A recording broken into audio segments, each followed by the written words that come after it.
Going on, everybody? How you guys doing? Hello, Thango. How you doing? Hello, Snow. Welcome in. Welcome in, everybody. Hope you guys have been enjoying your week. Hey, there's my other pen. I was looking for my my other Wacom pen. Found it. Found it. How are you guys doing? Happy Sunday, everybody. Welcome in to another Pixologic stream. If you guys don't know me, my name's Ian, aka Sculpts. I make toys for a living. I currently work at Funko, and I pretty much make everything from ZBrush with ZBrush, and I bring it into the real world with 3D printing. So it's a lot of fun stuff. What's going on, Matt?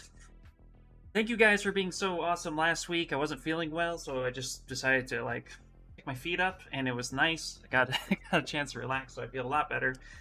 But it's crazy because it was I wasn't feeling good on Sunday, and then my work week just got super intense busy. So I've been busy all day. So if I sound tired, it's because I am.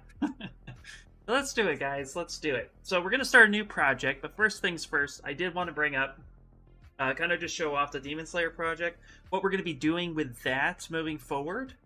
But I want to do, so some of you, a couple weeks ago, we were talking about doing a Christmas sculpt, and everybody seemed really happy about Robo Santa, so we're going to do a Robo Santa. But before we do that, I just want to showcase where we are with Demon Slayer and the plans moving forward. So, here, let's go ahead and pivot this real quick. So, here we are with the Demon Slayer project, and it's coming along beautifully. Pretty much, I'm at the point now with this piece that it's ready to start wanting to slice and dice and get ready for 3D printing. But I want to go over it with a fine-tooth comb before I do that. And then my plan is to, from there to basically, whatchamacallit, if I can find the words to speak. From there, I want to do a stream or two about cutting this thing up for 3D printing. So I figured today we'll do a fun little sculpt. I'll spend the next week getting it all cleaned up. And then after that, we'll start cutting it up. I'll probably start it on stream and then finish it off stream just because it will be very repetitive. But if you guys are interested in that, cool. If not, I can cut it off screen and then kind of just show you guys what I did, examples. I'm going to keep it pretty simple. Underground Pig! Happy partner anniversary. Oh, is it? Oh, awesome. That is cool. Alright, so this is where we are. Do you guys have any questions on the Demon Slayer project before we get going into Christmas one? How are you guys doing? You guys have any projects you're working on? Why is the title not correct? Let me take a look. Probably not correct because it's Sunday and it doesn't update all the time. What's up, Ryan? Let me peek over there real quick and see what's what. Let me just need to quickly hide my keyboard though, for obvious reasons. See if I can fix it. Hey.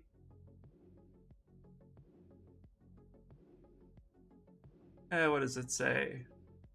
It says somebody else is doing this thing. Alright, let's update titles.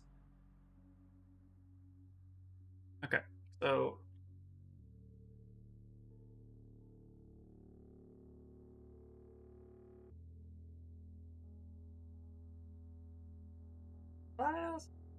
let me get going.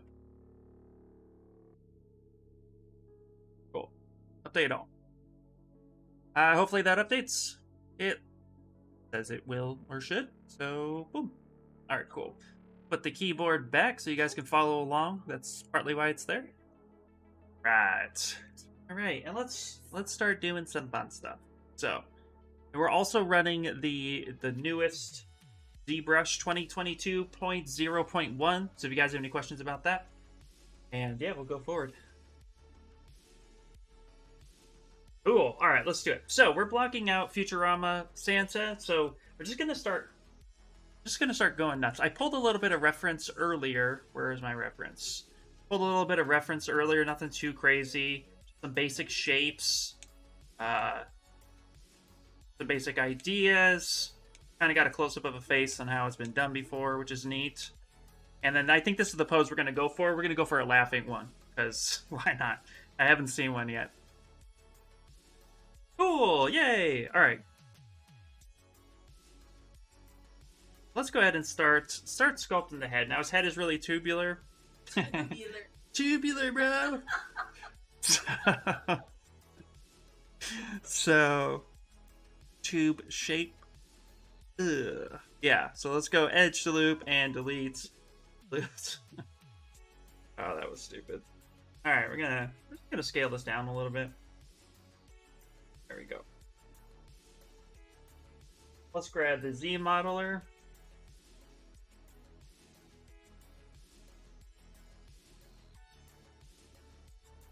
We're gonna start making some fun shape. Actually, you know what I'm gonna do? Hold over here. We're gonna hold spacebar, go to multiple edge, keep polygroup, and then we're gonna do a single line just like that.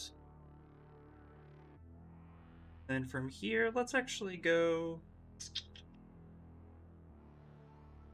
Just delete that right there. That center. What is happening? ZBrush feels a little sluggish.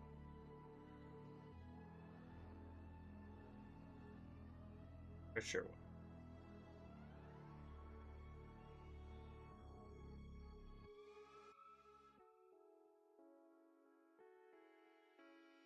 If it keeps acting up, then we're gonna go ahead and go ahead and do it. Yeah, that Santa was super funny. Yeah, we need some new episode of Futurama. Absolutely, yeah, we do.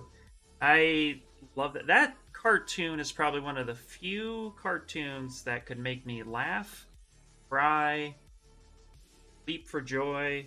Like, any emotion you've ever had in your life, Futurama's pretty much done it for me. Go up a little. Okay, cool. So we just have kind of a base shape right now. Go ahead and pull this up a little bit. We're just going to get some basic blockouts happening here. But you know why it's sluggish? I bet you I know why it's sluggish. This is massive file over here. Let's go ahead and delete all. So if you guys don't know, when you guys have big projects over here up in this up in your subtool palette, a lot of times it's still gathering that information, even if it doesn't see it. So if you feel a little bit of sluggy-ishness, that could be why. Can I share my Funko experience? Absolutely. So my Funko experience has been amazing. Basically, what I can say is I do work from home right now, which is really cool. Pretty much, I sculpt every day, which is a lot of fun. It's been really cool because a lot of times, a lot of what we do is just done over like a Zoom or a Discord. So there's a lot of like conversations going back and forth, and then of course too, we have to, it's I would say the fun part is when you get something done, you have to send it off. You have to like send it off, and then hopefully we hear back at a decent time. But sometimes it's hard because everybody is like doing everything online, so you have to like constantly check. So because you run like multiple projects at the same time. So it's been overall great, like 9 out of 10. Got real no complaints. I'd say the downside is that I'm home by myself, so my kids are at school. Like everybody I know either goes to their job, so so it can be a little lonely sometimes. But outside of that, like it's been good.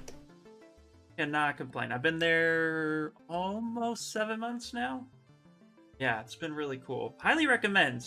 They're always hiring, so if you guys are interested in looking for work, they're always hiring, which is neat. You have to like go to their career page.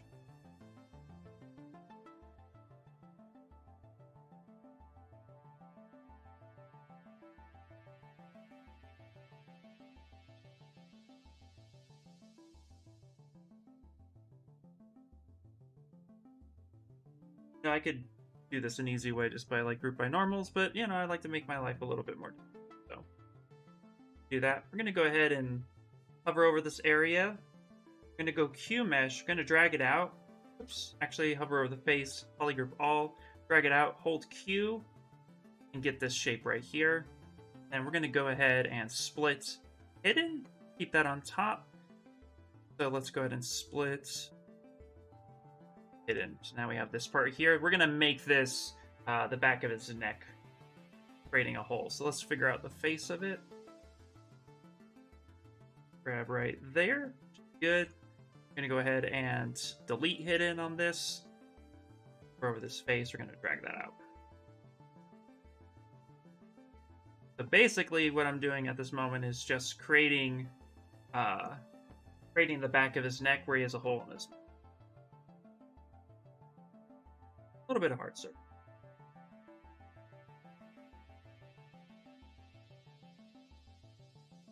Does anyone know, coming from We the People, does anyone know ZBrush will venture into the VR market? I hope so. I know nothing. I'm about as smart as Jon Snow. So, but I'm hoping it would be really, really cool. It'd be my excuse to officially jump into VR. I've dabbled with it because I know I have friends who have VR, but don't own one myself. But I would definitely jump in if ZBrush did it, but I have no clue. But that would be awesome. Interesting to hear your story. Funko is very popular and collectible. Do you render your own sculpts there, or do you have separate render artists? So we do have a render artist team. If you can render, especially if you're a sculptor who can render, then sometimes I render. We use Keyshot mainly, which is good because we actually use the ZBrush 2 Keyshot bridge. So it's really amazing. Should probably. I wonder if I can show that here. That would be actually really, really cool because we use that a lot. So we use the ZBrush bridge to Keyshot. So it's really easy. What I do a lot of times is I'll take my sculpt and I'll send it over to Keyshot and do a pre-render, kind of see. And then my coworker is the senior render artist. So I'll talk to her and try to see if we can how things will be. And if she needs my help, I help out. So that's a lot of fun. And she taught me a lot since I got there because my rendering skills was good for presentation, but every place has their own style. So for me, it was really cool to learn how they do it. So yeah, I guess to answer your question, yes, we do. I do render my stuff from time to time, but not mainly. We have a render artist for that typically.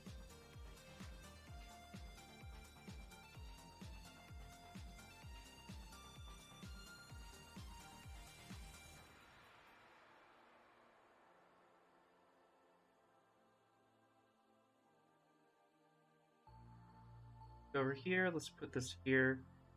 Okay, so this is about his beard level. Go ahead and do this, but bring it down. So let's turn on local symmetry. If you guys haven't noticed, I actually went back to using ZBrush's default UI, so I figure it helps with questions a little bit more. I just changed it to blue because I like the blue suede color.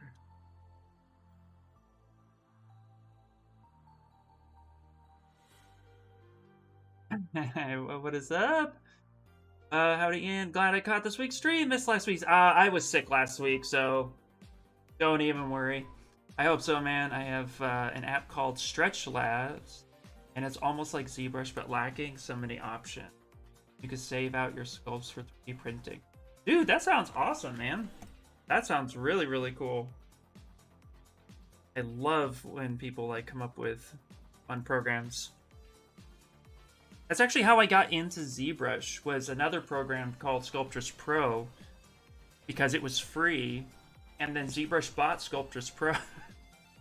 So I was like, well, guess I'll jump over to ZBrush now.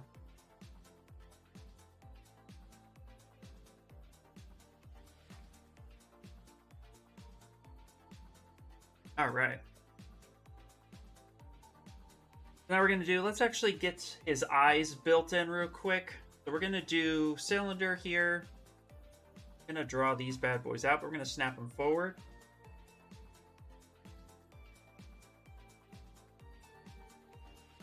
Okay. And what I'm going to do is actually separate these. So we're going to go Now I'm just using keyboard shortcuts for everything I have here, but every keyboard shortcut not keyboard shortcut, I'm using a hot menu. But I have things organized in my hot menu like where they would be in the sub palette. And this will grow over time. I feel like I constantly change what I do. Because ZBrush keeps making stuff better and better. Alright, we're going to go ahead and split the eyes up. So let's go ahead, subtool split hidden. And let's actually do the right thing. And let's name this face. Go ahead and copy this head. So we have a backup head. Call this head. So whether I'm blocking out stylized characters or semi-realistic characters, this is typically how I do it.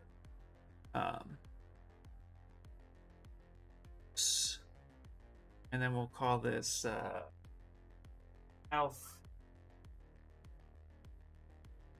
Literally what I just called it.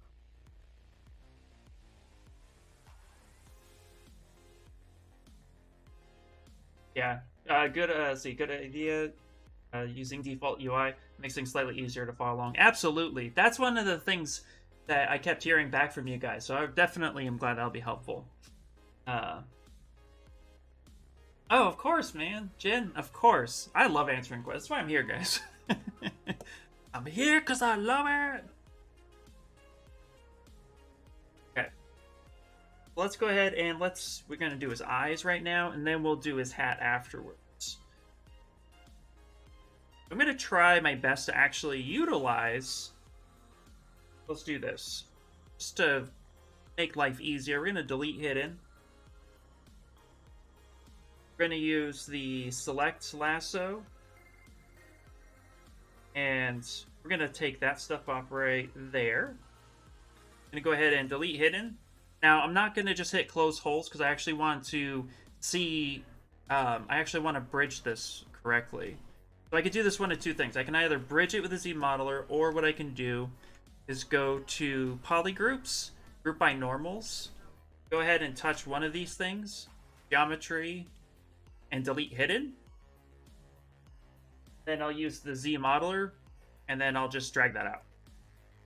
The easiest way, instead of having to like go and bridge and close hole, all that good stuff. This works out a lot easier. Now I can just throw this back. That.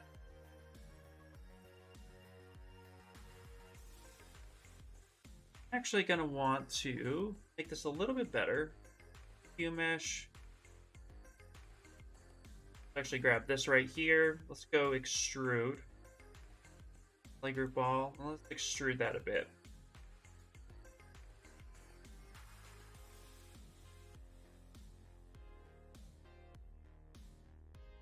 Going to do that. Now I'm going to drop this to the bottom. Put this in a folder. Now I'm going to go ahead and Control-Shift-D, duplicate it. Go ahead. Now check this out. So here's a new feature real quick that we're going to use today. So I want to just work with the eyes. But a lot of times we just hit Shift and close everything, then turn on solo, then turn on the stuff that we want, right? Well, now what we're going to do is actually, I'm going to go ahead and go to V2. And I'm just going to turn on the eyes. Now I can switch between V1 having everything and V2 having just what I need. And then from there we can go ahead and make our cut, which is rice. What's up? What's up, Chris? How you doing, man? Going, my fellow sculptors? It's going great, dude. Welcome in, welcome in. Glad to have you here as always.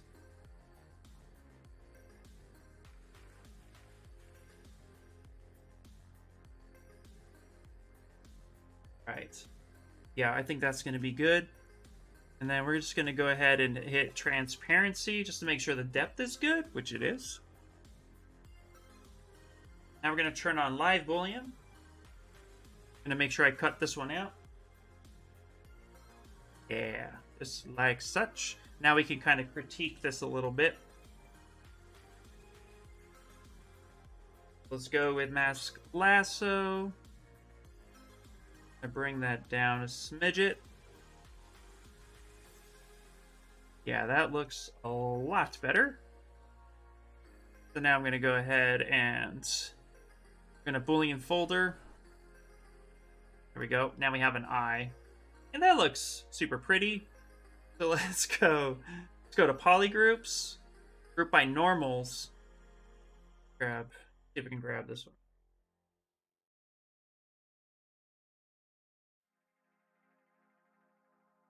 Make that a different color. Yeah.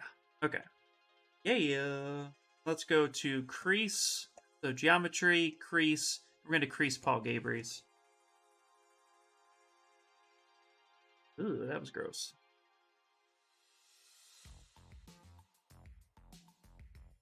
Crease Paul Gabry's. There we go. There we go. That's better. A lot smoother. Not really worried about the geometry so much. What's up?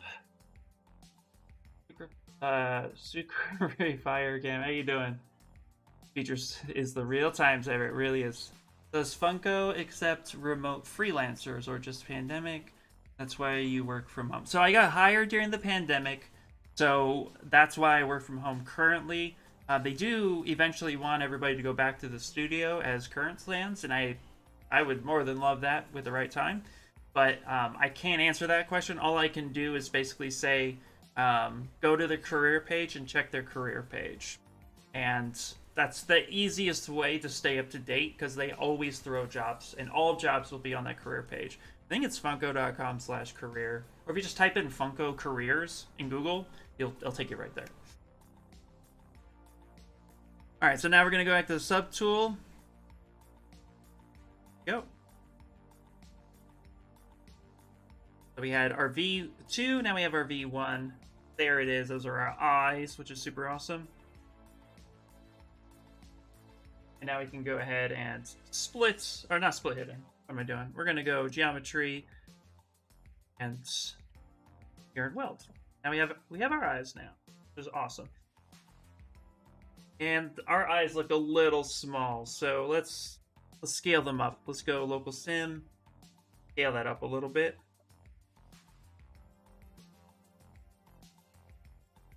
And they look a little too far apart, so we're going to push it there. Now, I'm probably going to want to do a match. I might do a match, like a project match. Can't think of the proper term right now. You guys know what tool I'm talking about, hopefully. If not, would be somewhere. Where are we? What am I going to do? Matchmaker. That's probably what I'll end up doing to make that a little bit better, but for right now, that'll be pretty good. Let's take a ball. Take a sphere. There we go. It'll be his nose.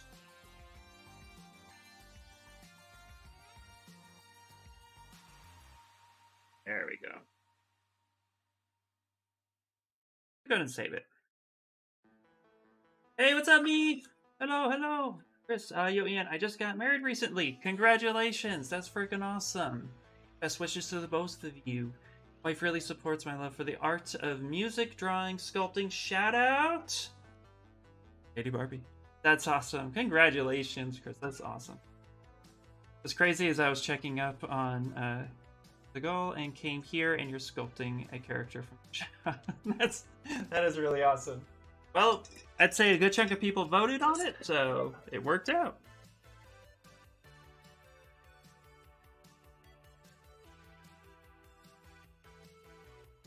Man, that is awesome. Okay. Get these cheeks looking a little bit more cheeky. No pun intended on that. That was even a pun. It was just my one dad joke for the stream.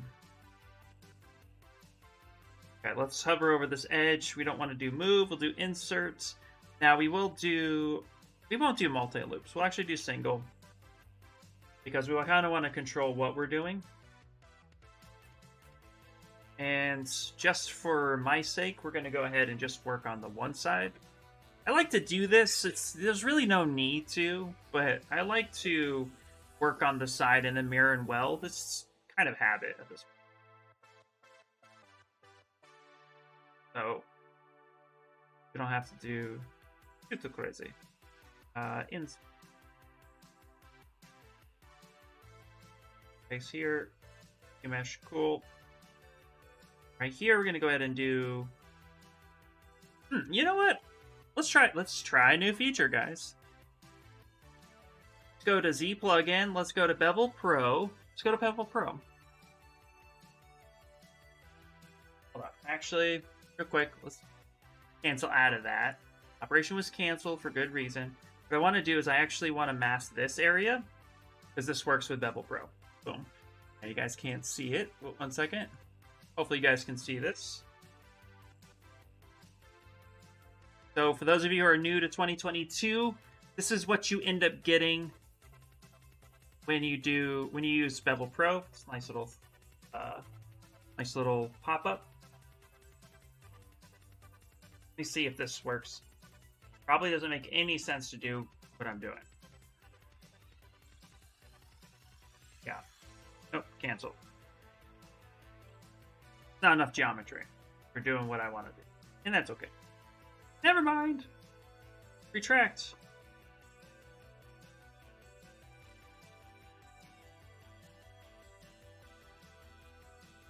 Hopefully I didn't confuse anybody.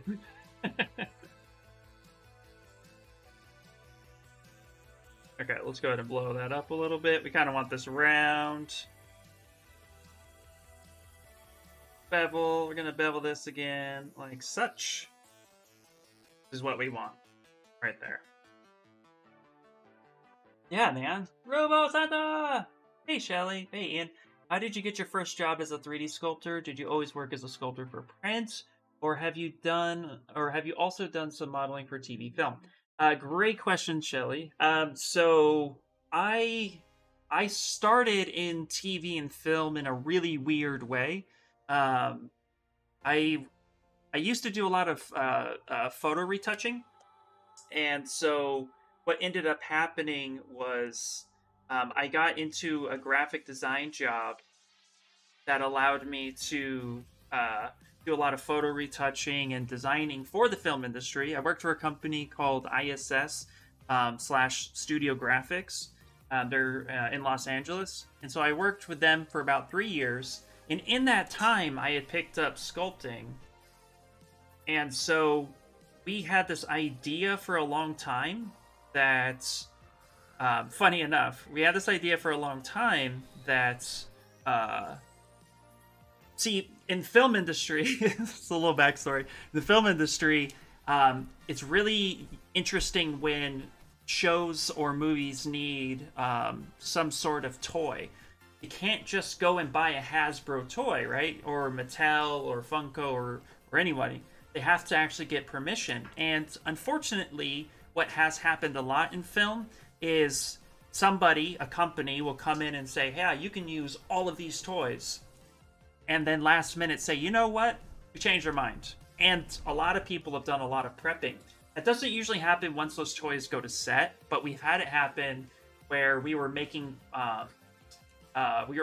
little prop figures and what's called Greeking, where you kind of cover up the original logos with something different so that it's screen ready. Even if you're getting permission, you still have to cover certain aspects of a box or that product. So long story longer, basically, it happens a lot where they just pull out and they're like, "Nope, we're done. It's over with." So what we proposed was that we actually would turn around and design our own toys.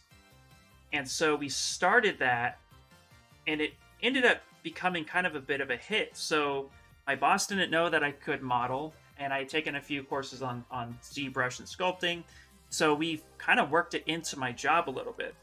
But then the pandemic happened, and I felt like I started from scratch, even though I had some experience on the job. So what ended up happening from there was I just started putting my work out there and getting freelance with anybody who had listened to me. Anybody who thought for 5 minutes I was worth my salt. And then I also reached out to other companies and said, "Hey, I would love to work with you. I think you're a great company." they would turn around and take my work, and then had to do a few art tests here and there. But yeah, that's pretty much how I started. I really had to hustle during the start of the pandemic because there wasn't a whole lot of work, unfortunately. But yeah, here we are. So hopefully that helps. The Modeler is one of my favorite brushes in ZBrush, hands down. Yep. Yeah, ZBrush can be used for a lot of different fields. First, you need to decide what you want to specialize in. Absolutely. The beauty part about ZBrush is that it is a modeling program, but it is primarily used as a sculpting program, but they keep improving every aspect of it. So, you know, if ZBrush is all you have and you still want to learn 3D modeling, you still want to get, like, this is it. This is what you can use it, and it's awesome.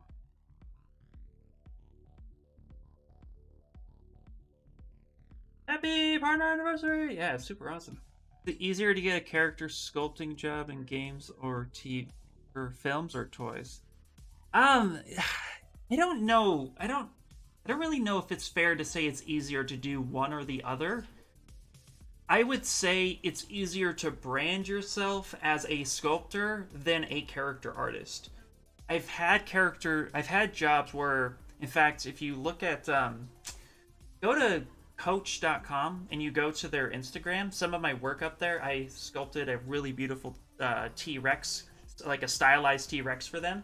They're using it on everything, which is really cool. But when I branded myself as a character artist, I got asked very specific questions about topology, animation, rigging, and it was very targeted at TV or games. And I wasn't quite sure if I wanted to do games when I was trying to figure it out. So I branded myself as a sculptor, and I presented my stuff as sculpture work. What turned into that, what opened up, was actually animation jobs, little gigs here and there that I didn't really think would open up. And some of it allowed to, like, oh, hey, you know, we need to sculpt this thing so that we can get it animated. Like, it brought in kind of a new approach to it, so to speak. I don't even know if that's fair. It's just, I wanted to separate myself from a character artist job. So I just said, I'm a sculptor, and I can do your job. That's pretty much how I guess that's how I did it. But I had, I'd say about 2 years ago, I decided to go into toys. But I have done a lot of jobs in between doing toys. So I would say keep yourself open. You don't have to go into one or the other. I guess that's really the trick, right? You can actually go into both. I mean, if you want to work in games specifically, like, you should, absolutely. But if you want to get into, you just want to put yourself out as an artist, be open to learning about, you know, sculpting, retopology, the basics of rigging, but you don't have to become a rigger. Like, that's really important. You don't have to know it, but you should understand it. And then create 2 portfolios. Create one that's just sculpture work that, like, hey, I could take this and put it for 3D printing, and create another portfolio and make it for a little bit more animation ready stuff. So then when you're looking for jobs, you might see an opportunity that's like, oh, I can do that, but it's for toys, and I'm kind of looking for work as a game artist. We'll send them your sculpture to 3D print portfolio, your toy portfolio, and then, you know, have another portfolio for games and film, that when you see those jobs, you could post it there.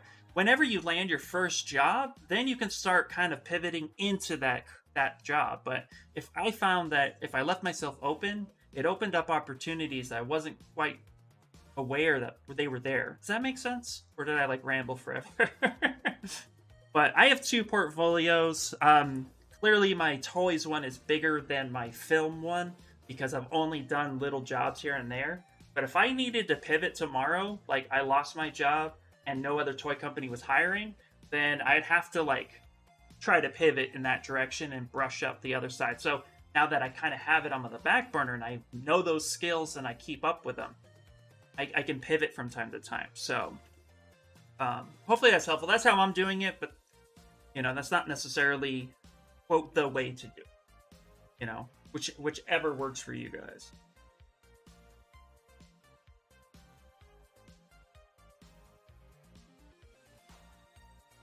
Okay, what we're gonna do now, let's go ahead and actually, I feel like when my mouth moves, my hand stops, so sorry. That's just how I do it. There we go. Okay, great. Okay, so we have the basics. Let's get the hat in there. You know, let's do that. Get a cylinder up in. So we're gonna go BIT, and we're gonna get a basic cylinder with no edge loops. The hat. We're gonna drag this out.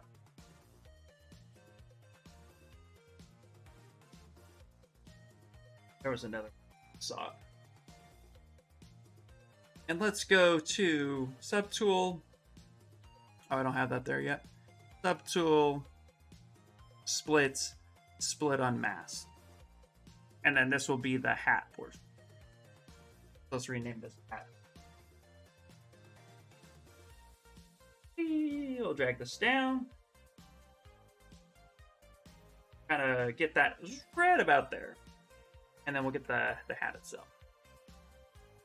Can you show us your portfolio? Absolutely. Yeah, that makes sense. I've been wondering which area to prioritize. Yeah, absolutely. Actually, if you guys want, what you could do, here is my link to my link tree. If you just go to my art station, this is what you're presented with on my art station. So basically, it's all about presentation. Kind of make your work stand out for you. So this is one of my favorite pieces that I've done, the Darth Grogu. I'm sure a bunch of you know. And then I have like all the areas that I'm on here on the side with my IR_sculpts.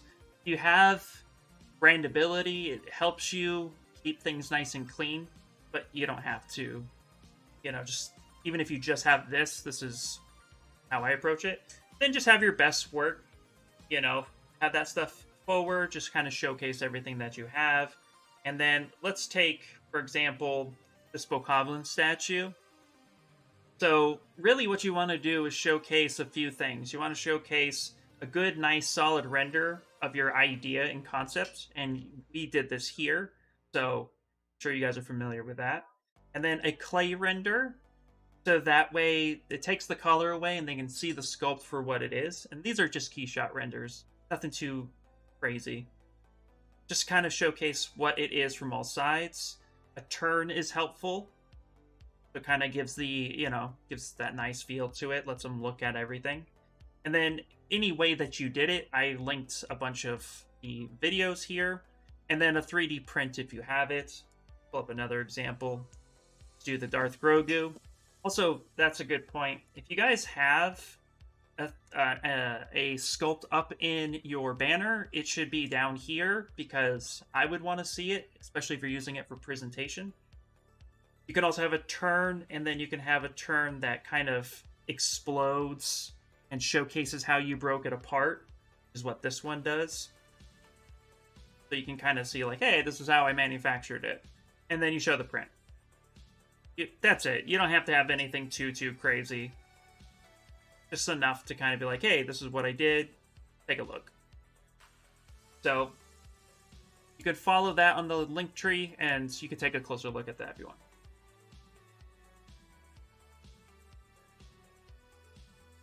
Okay.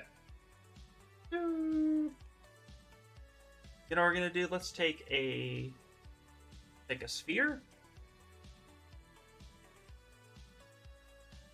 Draw this out. Stay right about there. Get that there, and then we can go ahead and kind of sculpt a bit. I'm going to take the Move Infinity brush. I'm going to kind of bring this up.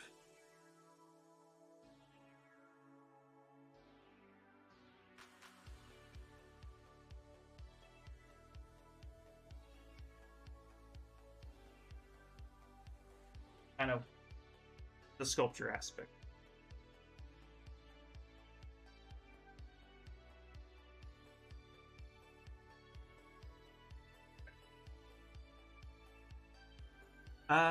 What do you think the hardest part to learn how to make 3D printed models? The hardest part, I would say, is actually learning the material in which you're using, and just kind of, you know, the supports. I'd say learning the materials that you're using and understanding the materials can be hard for some people, and then learning how to support a model properly is probably the hardest part. Everything else, if you're looking for like FDM printability knowledge, it's pretty hands-on. So if you're mechanically inclined in any way, it's going to be really easy for you. Resin printing is probably the easiest, although also has more safety involved, like safety glasses, masks, gloves, you know, cleaning stations, curing stations, etc. So there's a little bit more precaution with the resin, but resin's easy to learn. And then, yeah. So I would say when it comes to resin, learning once you get the basics of the machine down, supports, they gave me a bit of trouble in the beginning.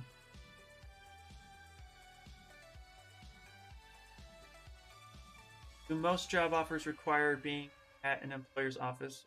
They're a lot of work. Here, my dad, who cancer patient, hard finding work that allows me to care. Well, first off, I completely 100% sympathize, and I've been there having to help take care of another person. Heart goes out to you on that. That's just awesome.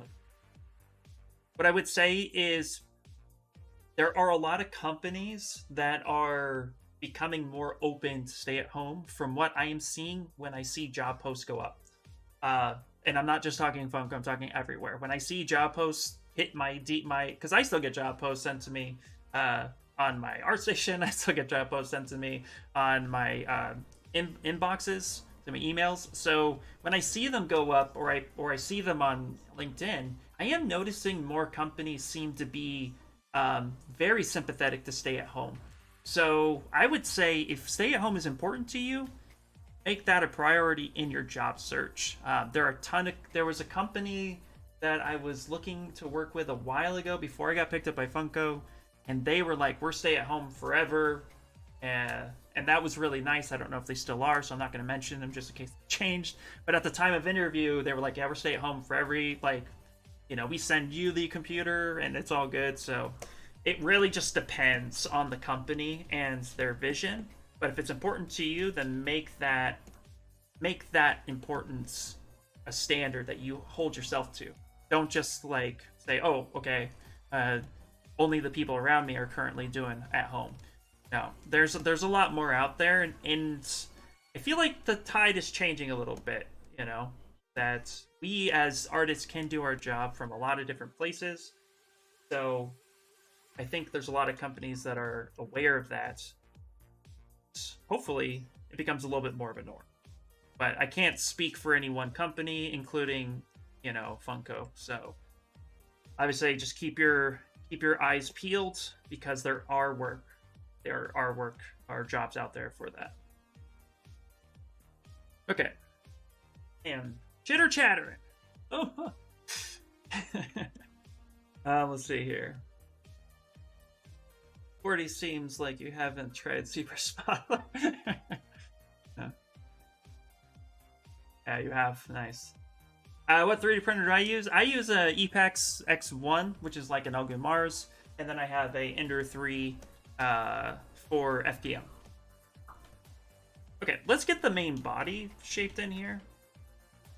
Before I do his beard, I'm gonna do this. Come here. Yeah, I'm gonna split this bad boy off. So we want split unmasked. So let's go ahead and split unmasked. Tap here. Rename that body.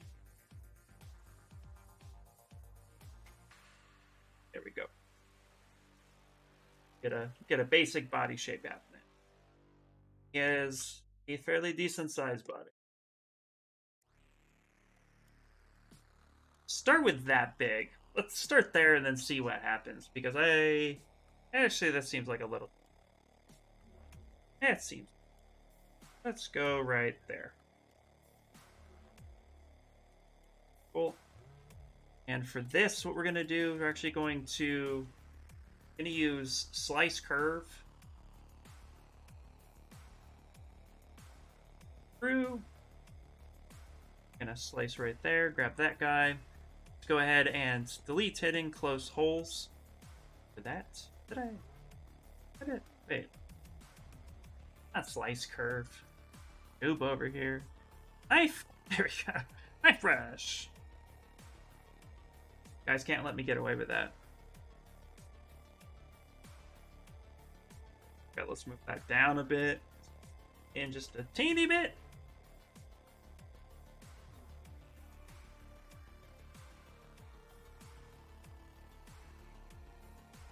Let's actually go on top here.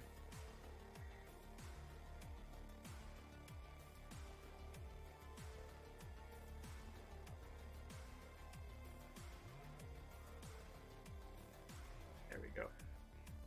Gonna make the belts exact same time.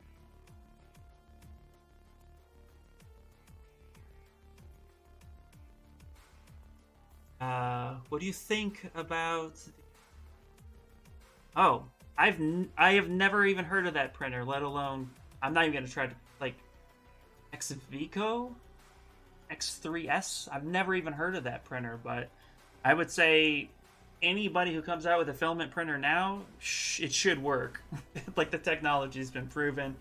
So if it's not working or it has bad reviews, stay away from it. But I've never heard of it.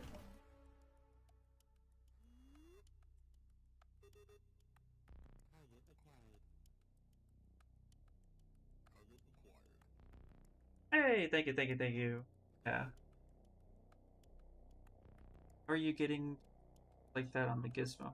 Wait, how am I getting it to rotate on the gizmo like that? So I actually have I am in primitives brush. So when I draw this out and I hold shift, it snaps. And then I'm just using for the gizmo, I'm actually holding shift for it to snap in directions. So it's not just like loosely, it actually is holding, and it does increments of 5 degrees.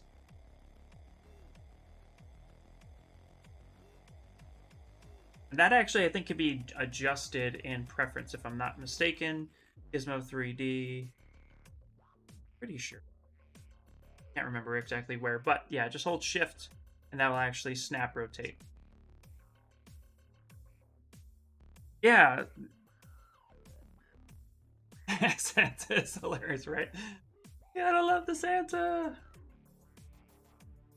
Yeah, it's awesome that it's a partnership for ZBrush. It's freaking cool. Okay, let's go ahead and split hidden. Let's go ahead and do belts.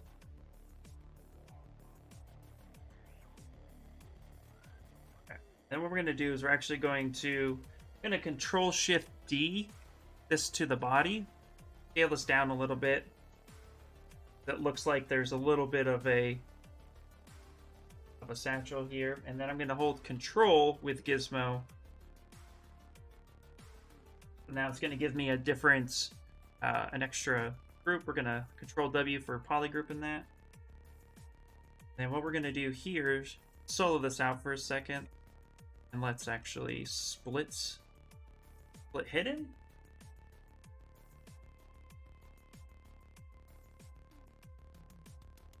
Couple rotations here. Touch. That I'm going to touch right there, so that's the same. Then I'm actually going to delete those right there to get something like this. I'm going to come here. I'm actually going to create, going to take the single edge loop and create a couple little supporting lines for this.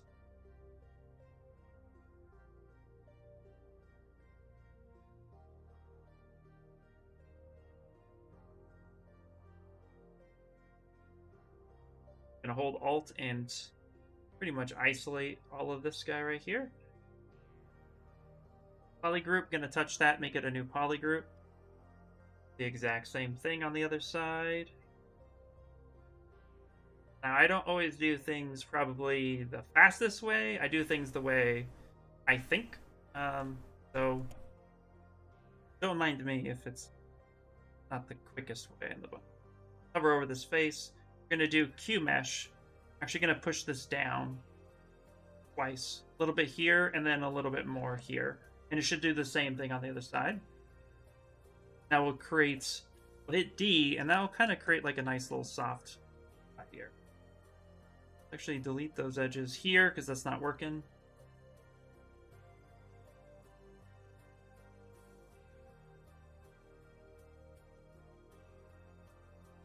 I'm gonna mask the center section, this in the middle, and kind of scale that in just a little bit. So we just created like his little belt satchel thing. Now for fun, let's hit Z. Let's create some color. You can kind of start identifying some colors. So let's go ahead and take color. Let's stamp it over here. Hold spacebar RGB. Go fill objects on the things that should be silver right now. That. Switch color. Grab this. Fill object.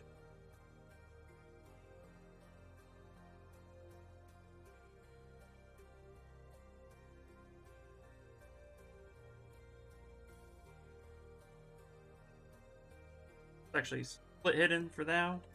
That's obviously black is black, so we don't need to worry about that. Grab this guy, and then let's darker color. Fill that. Yeah, let's that switch. At least this way we get a little bit of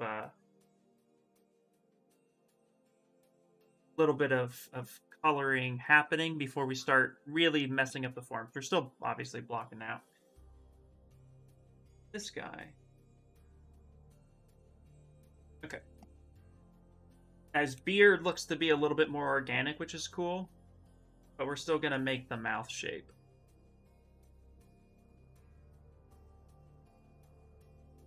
Okay. Before I miss way too much. Let's see here.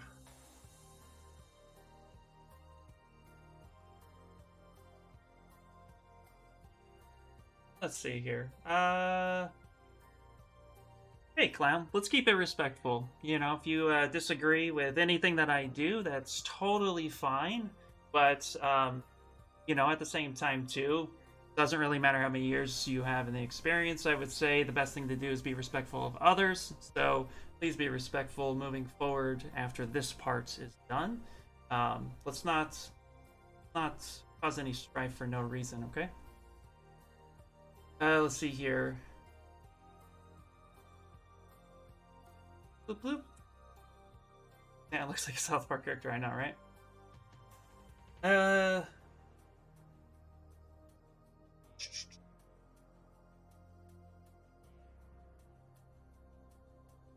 And we'll ignore that for now. Oh no, we're not gonna worry. Trust me, we're not gonna forget the machine gun. Yeah, ZBrush has a ton of stuff. ZBrush tutorials, all that good stuff. So, hey Raytheon Studios, how you doing? Google ZBrush Spotlight, yeah. It's an Ask ZBrush playlist. No red wax gloves. People really like red wax? Hey, new question here. How do you put a picture in ZBrush as a reference? Oh, it's totally free. Okay, so what you do is, I'm going to go ahead and close this one, and then I'll show you. So what you do is you have a JPEG, a PSD, a PNG, a map, a bitmap file. It doesn't really matter. PureRef works too, as Enzo says. But to put it in the Spotlight, how I have it, what you do is you go up to Texture, and then you go up to Import, and then you find your photo, and this is just a JPEG, nothing more. And then hit Open, and then it'll load. From here, you go Texture, touch the photo that you want. Then you hit this little button right here. I'll zoom in. Is this plus minus? It actually adds it to the Spotlight here. Okay. And then from there, if you hit Z, it closes that menu down. If you hit Shift Z, it hides it completely. And then Shift Z to bring it back up, or Z to bring it back up and make it editable. Z edits, and then Shift Z hides, and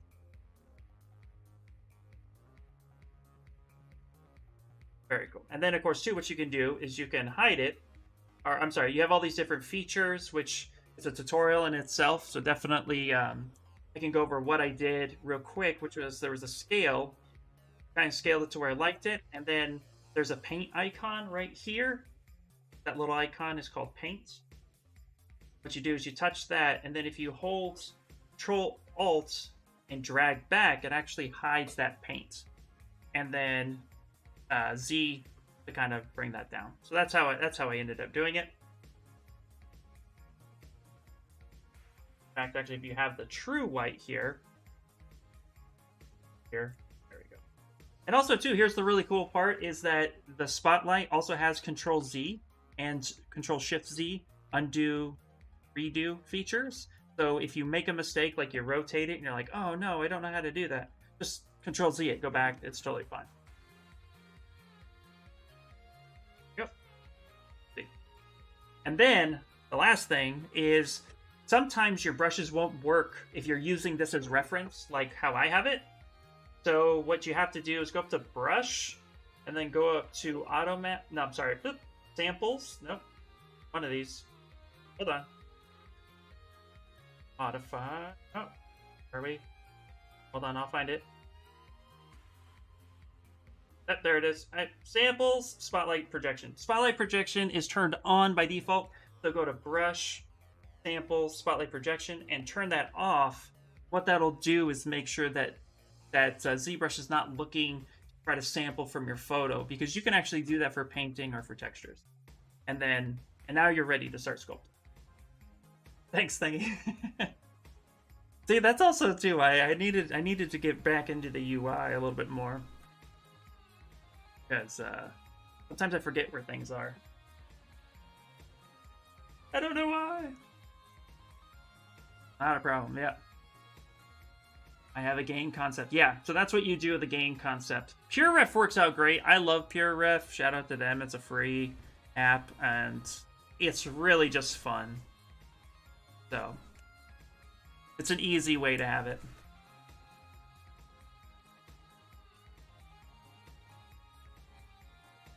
Okay. So let's continue forward. Actually, I just realized how I'm here. Let's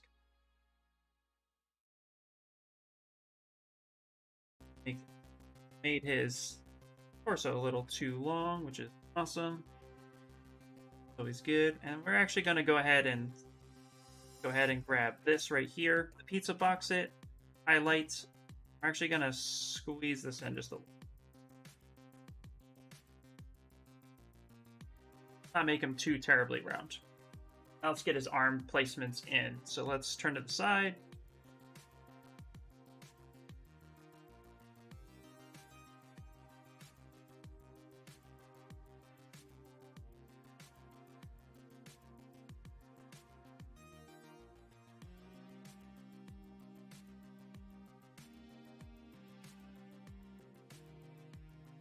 Let's go ahead and split. Subtools, we're going to go to split unmasked, get down on the arrow key to get his arms that we wanted.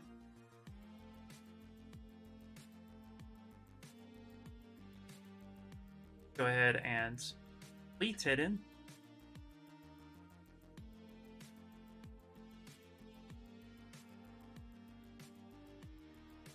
Let's start getting his arms set in the proper position. And what's cool is we don't actually have to really taper too much of anything, because his arms are already kind of there. So we just need to find the right size and shape, and then we'll adjust his torso accordingly. So let's actually go ahead, mirror and weld that. Grab this and start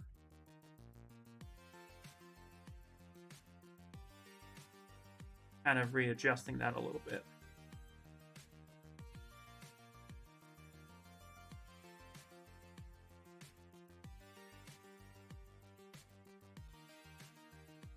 Now we're going to go ahead and let's take our Z modeler. Let's move this here, insert, get a couple, create some depth. Well, I haven't seen on the company streams in a long while. Yeah, it's been a long while. Looks like he kind of vacated on his own. Good. Try to keep it a nice, friendly stream. Sorry, I didn't see that earlier, guys.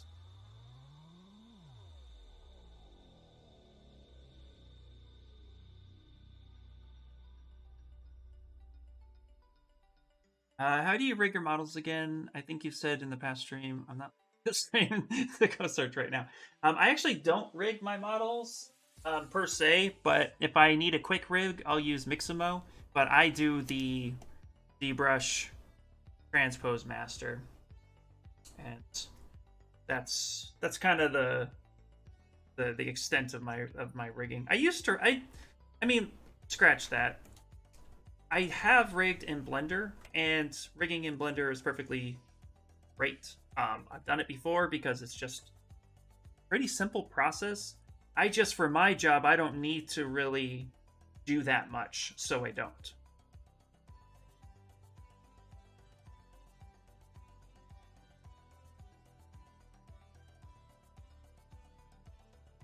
Do I draw? Yeah, I draw. Not as much as I used to, but I definitely I used to draw a lot when I was younger.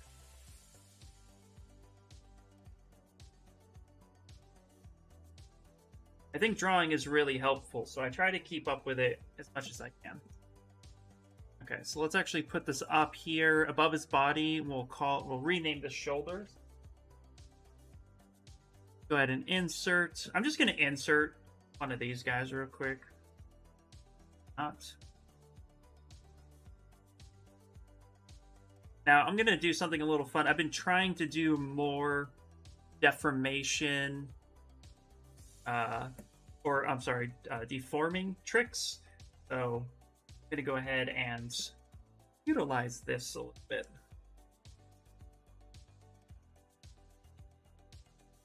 Let's actually hit the gizmo. There we go. Let's do bend curve. There we go. It's just a nice round arm. There we go. Now what's really cool is, I'm gonna leave that there for now. Let's go back to the gizmo here. What I want to do is actually mask lasso and something like I'm here. Scale that down just a little. That'll be his little hand for now. Now at this point we're still just blocking out, so not really worried so much about how good it looks necessarily, just that I'm getting all the right shapes. And we'll make adjustments as we see fit.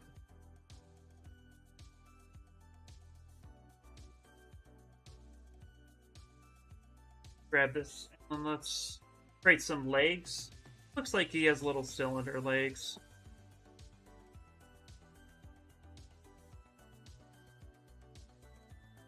Just like, let's go ahead and split unmasked. Shift D. Let's go ahead and save it a little bit.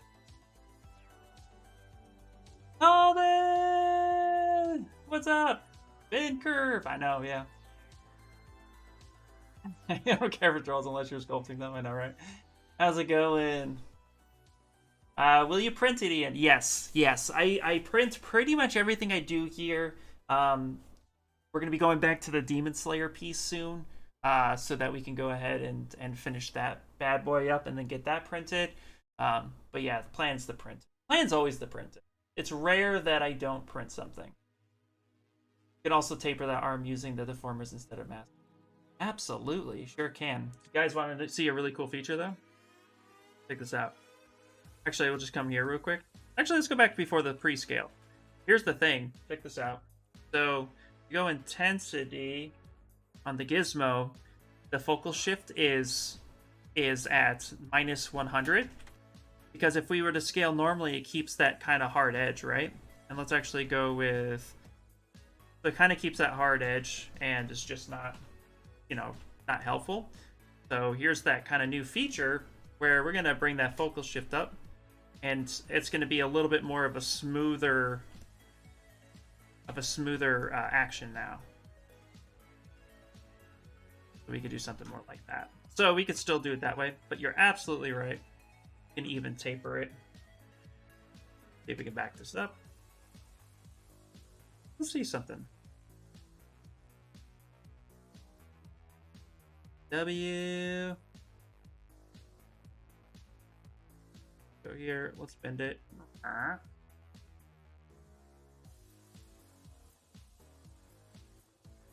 think I'm gonna have to accept it, huh? And let's see.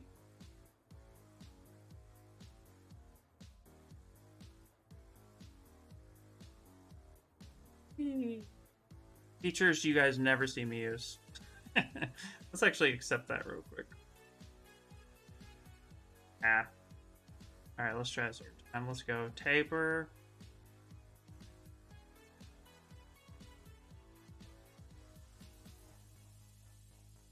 Use this feature. What is happening? Ah, okay. We're just gonna do it the way I know. Quit! I'm a quitter. But we're gonna go here, focal shift. Let's actually make that sun. There we go. Mirror and weld it. Oh, what's that?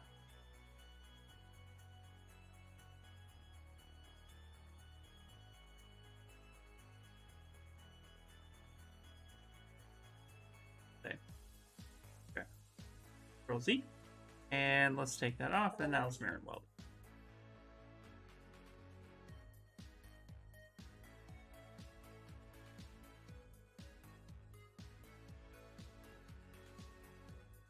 I tried the gravity deformers. Love the new tools. Oh no, I haven't. I've been meaning to do that. Yeah, I definitely should.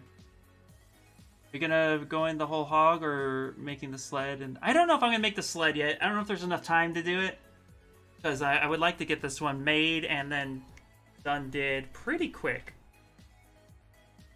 So we'll end up seeing how far we get. This one should be a lot a lot faster than, you know, the Demon Slayer one. Ideally. Alright, let's scale this up. Let's come down here. Let's give her some boots. Let's do a cube. There we go.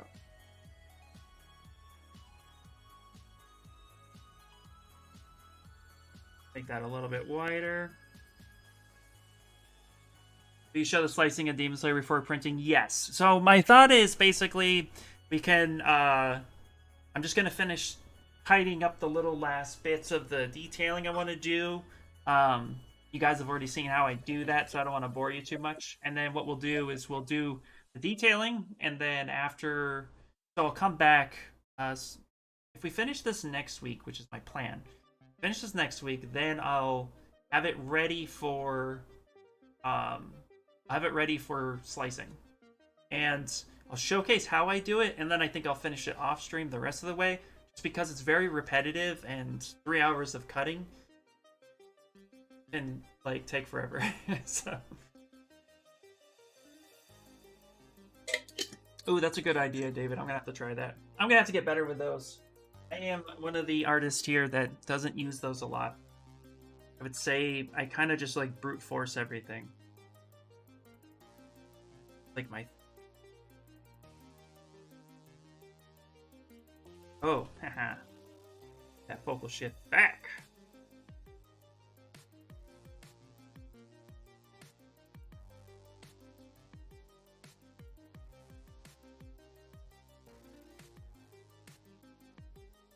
Okay. I'm gonna extend that out a little bit. Go ahead and control copy that. We'll actually squeeze this in a little bit. Give us the base of the foot. Not worried about the details right now of the foot. Just wanting it to be close. Let's go ahead and auto groups. So let's go to poly groups, auto groups, geometry, here and weld it. And then I'm actually going to use this is where the clip curve comes in really handy. That's why I'm still using it. I'm going to clip curve just right there, so make sure that everything is nice and even. Just like a little bit, because you see sometimes it's really hard to get a lot of that lined up accurately. So I'm here and I'll just click curve, and that just pushes that edge up. And since it's so low poly, it's non-destructive. Do that.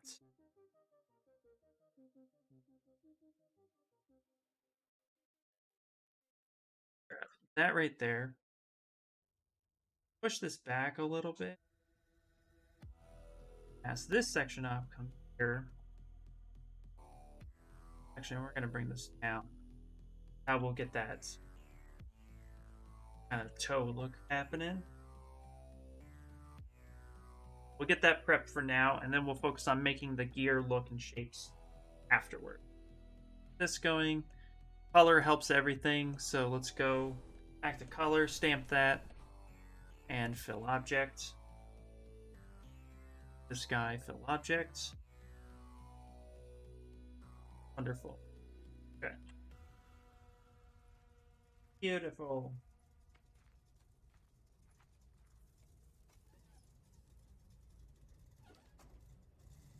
Yeah, so many ways to do one thing in ZBrush.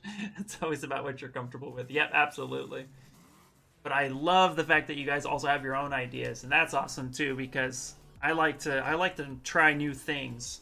I definitely know I can improve on in some aspects that way. So I like hearing that stuff. All right, let's go ahead. Go insert. I'm gonna put a single edge loop down like this. I'm gonna kind of scale that out a little bit. I'm gonna put some supporting edge loops right here over the side. I'm gonna do just a little bit here and a little bit here. Might be two.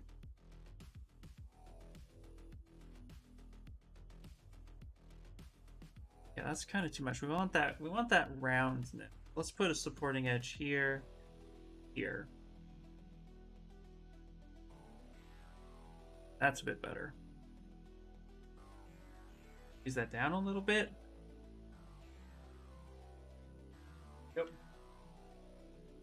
Now we're gonna build a buckle real quick. So I'm gonna Control Shift D, the belt. Control Shift D on this one. And let's actually go ahead and select, not those edges right here.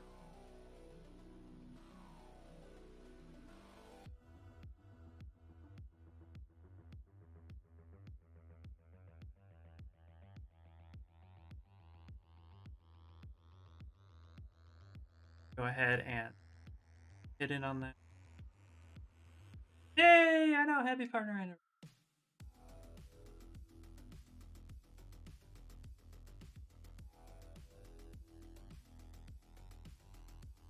Okay.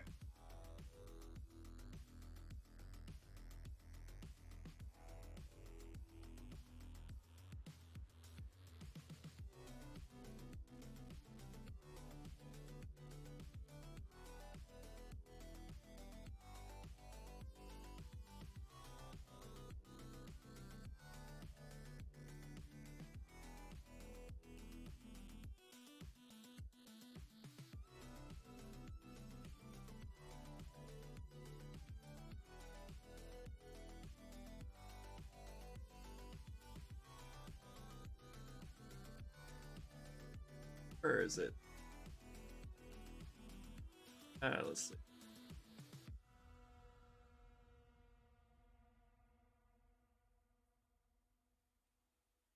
No clue.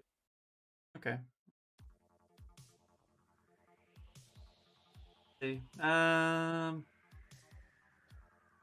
Flip curve, you may experience symptoms such as flat feet and cutting off the limbs. Exactly.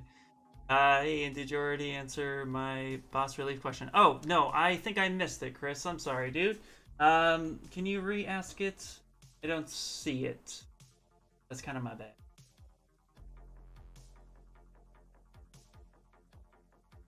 Oh, let's see. Ian, in your opinion, what's the best software to unwrap and texture models for 3D? There's a lot out there. But if you're going for industry standard, Maya does a great job. Blender can do it as well.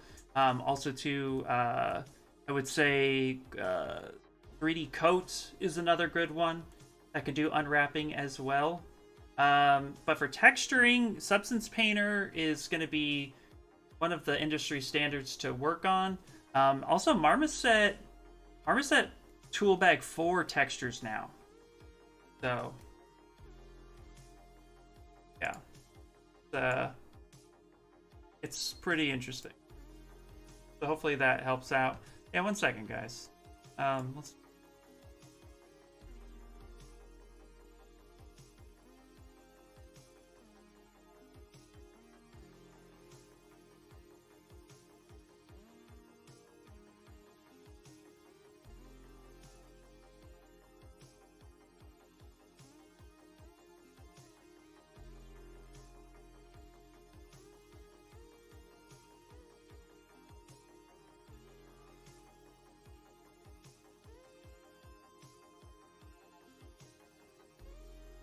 So, Clown, I'm gonna ask you to, take a chill pill. Maybe you'll find another stream that might be a little bit more up your alley, since this is clearly what you want. If you're here to disrupt over and over and over again, I'm gonna have to exit you out. I really don't want to. I don't like doing that. It's like the last thing I want to do. So if you can do me a favor and just like stop being so negative, that would be very appreciative. If you respect me at all as a person, you don't have to respect me as an artist, but if you respect me as a person, as an individual, somebody who's living and breathing, I would ask you to please be really more respectful moving forward from this moment on. Thank you very much for your cooperation. You've been awesome.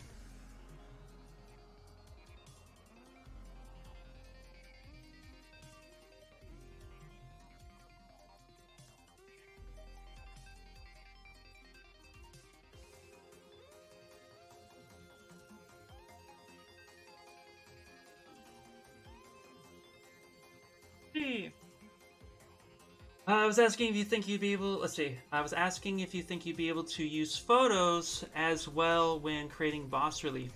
That's a good question. I haven't tried that at all. I haven't even thought of that. So, yeah. I don't know, man. I should probably try it. Yeah. I think we could do that already. All right. Okay. Let's go ahead and do... So, where were we? Oh, we're doing the buckle. Okay. Yay. Go and solo this out. Now we're going to do is we're actually going to inset... Where was I? Inset. Right here. Very cool.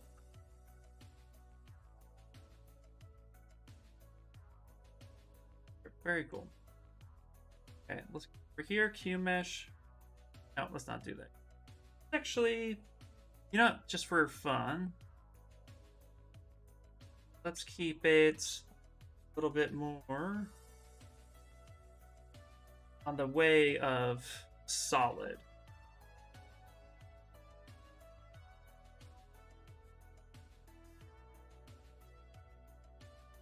Do this.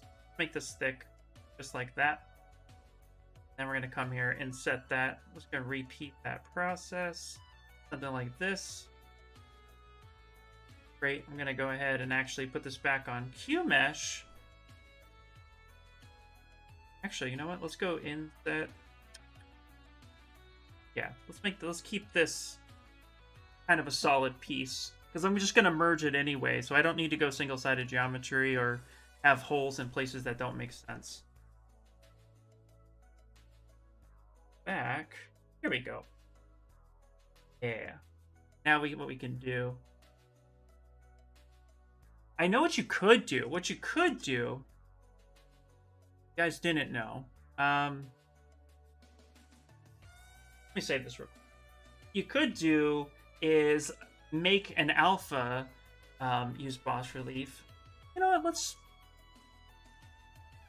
Because what you could do with this photo in particular, pretty sure. Trying to think. Because with boss relief, I've just been using the model and model. Sorry. Hey, what's up, Chris Reese? Maybe project an image into the mesh, then boss. Yeah, you could do that, but I figured most people knew that. Yeah, I mean, you could create it. Yeah, okay, so I thought we could only use 3D models to pull boss relief. Create alphas. Stamped with photos. I haven't tried that. Right, because, you know, what we also have, too, is under alpha, have to mesh. We have from mesh. We have, you know, from mesh to mesh and flat. So you could kind of already do that way, but I don't really know. Chris, I'm gonna have to look into that.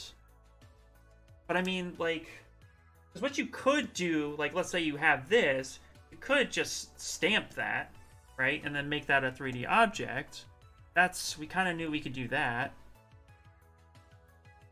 I don't know, man. I think you got me flustered. I'm gonna have to look into that for you, buddy. I wish I had an answer. But the simplest answer is I don't know.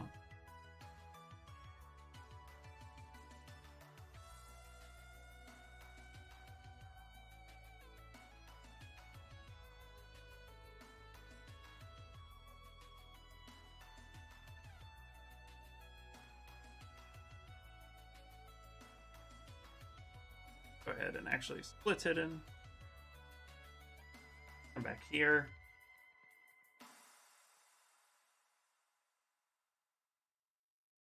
What's happening, Chris? If I didn't say hi, hi. I know, yeah, sorry, guys.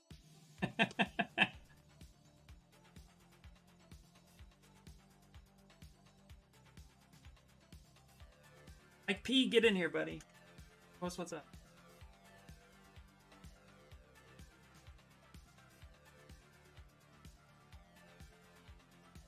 J Crew, what's happening?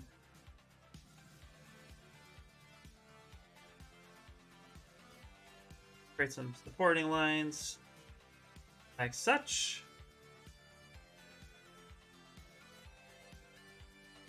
Get some nice rounded edges. Like that.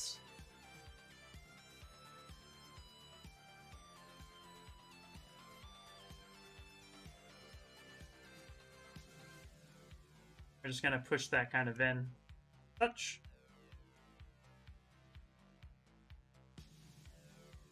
And we're just gonna take this little capsule.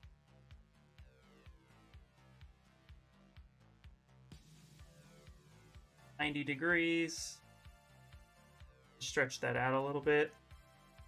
There you go. Here's a different trick for you. So I'm gonna go with our transpose.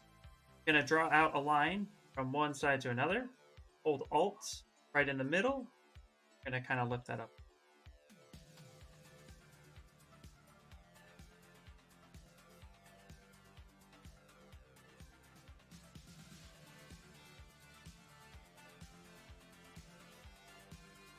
You know what? Let's split that real quick. Split it in.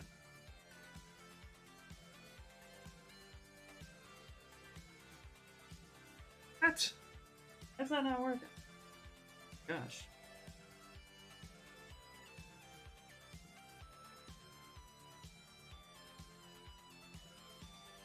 Oh, I see.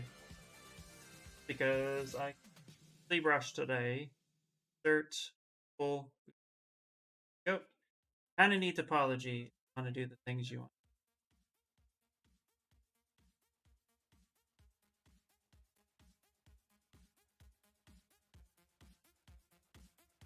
Took that already. That was weird. I feel like my gizmo trick doesn't work anymore.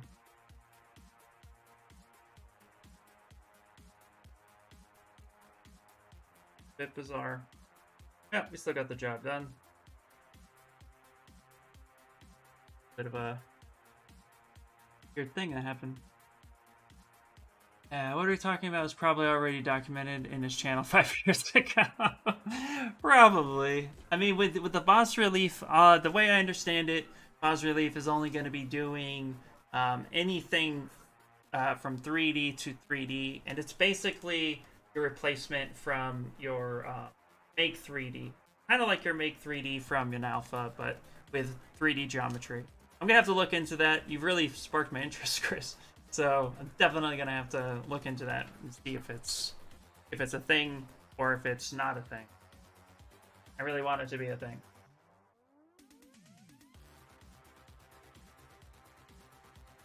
Okay. Go ahead and actually split hidden. Split hidden, grab this guy right here.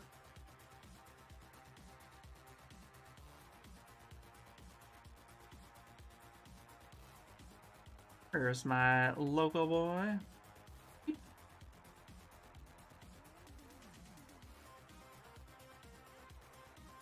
Bad boy up. Those hands, tiny. And it has some tiny hands. Doing some 3D modeling as well, the usual. Hope you're doing well. I'm doing well, J. Crew. Thanks for asking. How are, I'm glad you're doing well. Glad you're 3D modeling. I had some problems. I had the same problem with Gizmo Trick when trying to bend objects lately. So weird. Yeah, I think it's because they changed the way Gizmo functions now. So, what I mean by that, for the new update, we were to just, let's grab the body for a second. Okay, so for this new update, if you just have the gizmo active and then you have focal shift, it acts normal, it scales. But if you hit the shift key and then adjust the focal shift, or just come up here and adjust that focal shift, of course, it's now going to give you kind of a softer. It's almost going to give you kind of a warp effect. Might not be the best thing to show on. Subdivide it up a little bit. That'll be better. Yeah, so scale it up. It's kind of warping it a bit. So they changed the functionality of the gizmo, and I think that's what's causing it. If I come across here like this, yeah, see? Focal shift is there. Okay, there it is. So I just have to adjust my focal shift back to 0, and that will change it. There you go. So that's the same thing, Enzo. So if you're going to do that trick, you're going to go transpose, focal shift. It's going to be set to -100 by default. Get that sucker up to 0, or close to it, then there you go. Same trick. So it ain't broke. We just got to figure out a new way to do it.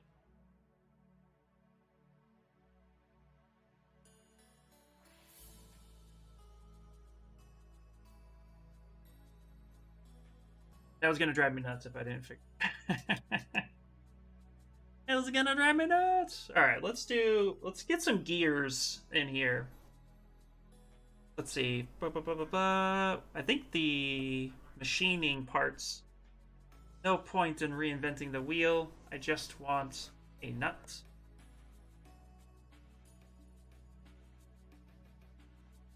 Nut.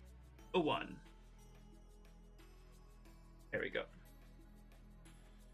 Now there's only 3, so there's no need for me to do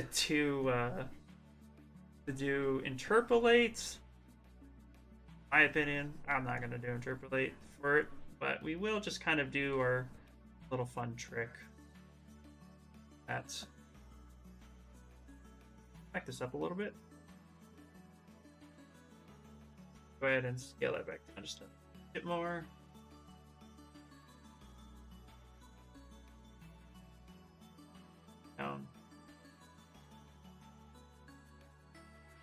New stuff learned! Yay! That's always the intent, guys. Always the intent. Let's head in, come here. Go ahead, color. Boom did do.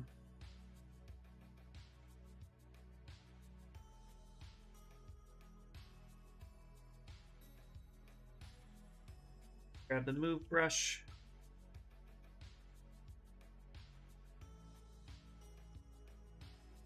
Bits. Okay. Let's start getting his beard blocked out. Oh, thanks. Yeah, it's great to be a part of Pixel's partner anniversary. Cuckoo. Awesome, awesome. Let's see here. I always forget focal shift effects transpose gizmo. Still pretty new to ZBrush. That's okay. We're still pretty new to the focal shift affecting it the way it affects now. They changed that whole function for the better, I think. But it's now I have to remember to do that focal shift adjustment. If you don't, then that's the problem we have. Yeah. Yeah, that is correct. I set the UI back so that way everything here is standard, so you guys can follow along. And if you see this hotkey custom menu pop up, everything within each of these categories is actually there in the geometry. So geometry, if I say geometry, mirror and weld, come over to geometry. Unfortunately, I'll have to do modified topology, but it's right there. So I created at least the category it's in, so that way we can get to it. I try. It cares too much.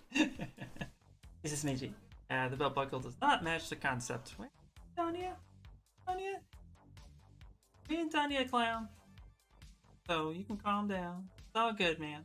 Call the block out. So, somebody who's a good veteran should understand that, you try to get all your forms out as quickly as possible. So that way you kind of have the idea of it. We're not looking for perfection or trying to get concept. Get your idea out on paper as quickly as possible. Then from there you start refining, that little thing where you then take your blockout forms and you start moving secondary form. You really start refining it from there. So if you are aware of the process, as a veteran that you are, you will understand that that's the process that we do. So that's how we do things. That's how we do things. Well, you can... So let me know if that makes sense to you in any way, shape, or form. But please heed my last request, because I have about as much patience as I can take at this point. So, be nice. That's all I'm asking you to do.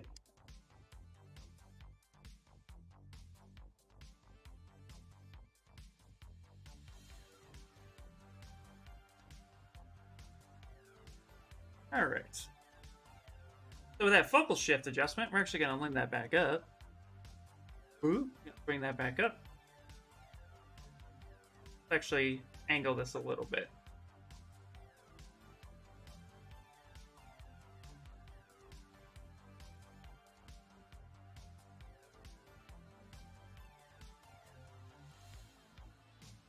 Alright, let's go ahead and get the hands blocked in. So we're just going to use simple spheres for this. Going to plop this up. Let's actually get the color in there. There we go. Reset this just a bit. Now this will be the fun part, because what we're going to do is actually just... His arms are a little long, I can already tell that. But again, we're not too worried about that at the moment. What we're worried about is just making sure we get everything we need. Alright, so let's go ahead and go back to local sim. Get that adjusted. And I'm just going to go ahead and just for now, we're going to use... His fingers kind of are just like sausages. I would never recommend doing sausage fingers, but look at this concept. It is just little sausages. So what we're going to do for now is we're going to go ahead and just kind of use the sphere, and we'll shape out something that makes sense. Hey, what's up, Casey? Missing all the fun here. We got a real professional in the midst.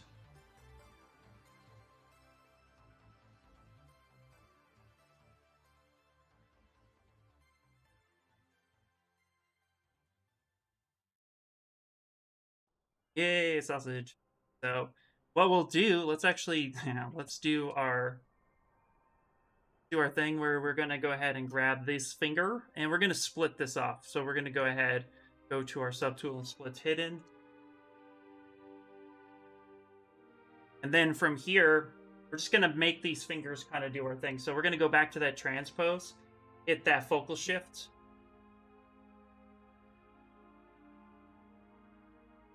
Yeah, we're gonna kind of come this way a little bit. Maybe more. We'll bend that finger, just like that, like that. Hello from Jamaica. Hey, how you doing, Chase? Are you using hotkey to set camera right, front, left, etc., rather than dragging your pen? Seems like the camera is moving way more fast and accurate than I could have. No. So what you're witnessing is I'm actually holding shift really fast. So when I snap over and then I come through and then I come in, I'm using a combination of right click, the right click army method versus, and then hitting the pen, and then I'm using shift to quickly snap to where I want to be. So when I want to churn, I snap and I hold it. So it is me just ripping through it real quick, really quickly.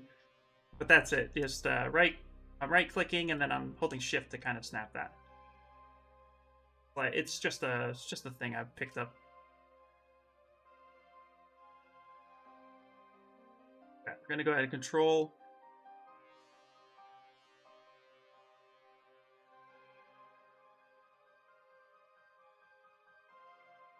Yeah, I know Sniffles have it seems faster than I can move. It's probably just it's just maybe how I'm inputting it. I'm not doing anything special.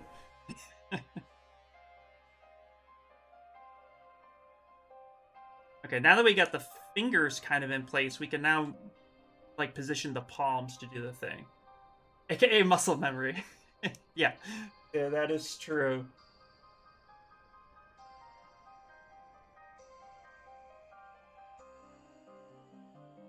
There's constructive criticism and destructive criticism. Because all know how Ian takes it if he funds. So whether or not we give destructive fuel. Yeah. Like, I mean, people are gonna come in here like, bat out of hell. I ain't got time for that. Nobody got time for that.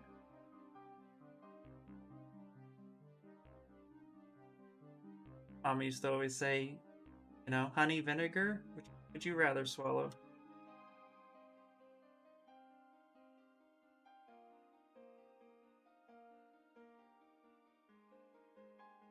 We're going to do poly groups. We're going to auto groups. I am going to mirror and weld so that each side is exactly the same. Go ahead. Move these fingies in a way that's a little bit better.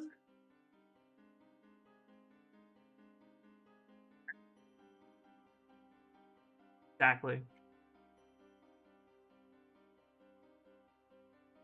Bat out of hell would be. I would love to. You know what? I think I'm gonna do that. We're gonna add that to the list. We're gonna do Bat out of hell. I wish we could listen to Bat out of hell while sculpting a Bat out of hell. So for all of you Meatloaf fans out there, that would be an awesome thing to do. Maybe that's something I'll do in like in my Discord, where we'll do like a fun play on. That would be a great theme. Album song sculpts, or sculpts that are done based on the concept of an album song title, or like a song title, like Bad Out of Hell. That would... Sausage fingers is nicer than that. Yeah. Well, actually, honey and apple cider vinegar is pretty good for you, so I choose both. There you go. Nice. It really flipped it on me there.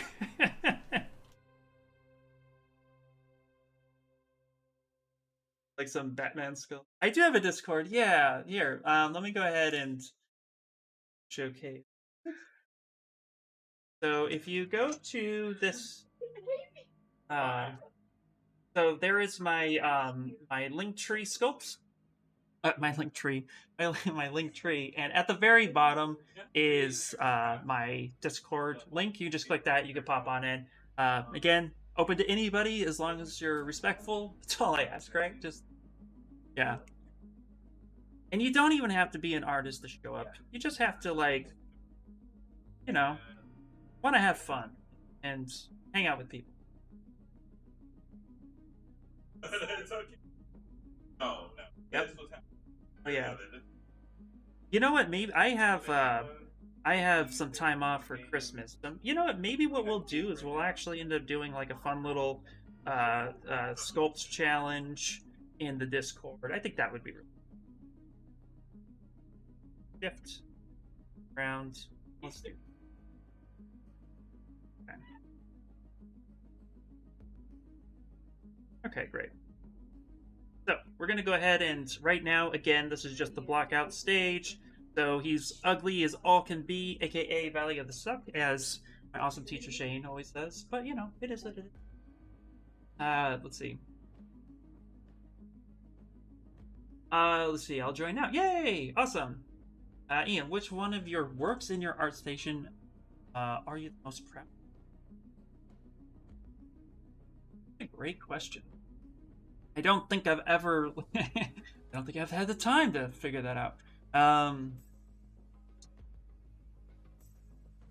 to my art station real quick. So I would say one of the ones that I'm the most proud of out of all of these is this Gravity Falls one.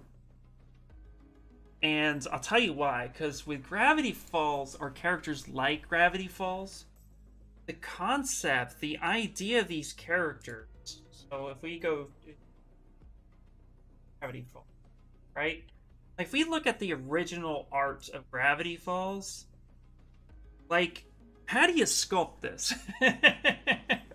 You know, like, it's so simplistic in the presentation of 2D animation, but it is very stylized and really purposeful, which is what I love about it so much. So some people like look at it and they say like, oh, hey, you know, that should be simple. But this actually was one that really pushed me to learn how to sculpt with a concept in mind and get it as close as possible. So I still think like I could probably come back and give this another attempt, but this one I'm the most proud of because I think I really nailed the feel of the characters and their expressions right here. So I would say this is probably the one I'm the most. I love it. Okay, what we're gonna do real quick is I'm gonna duplicate this head right here just to give a base. Because we're gonna do the beard. And the beard's kind of organic, so this, we're gonna end up kind of wrapping this.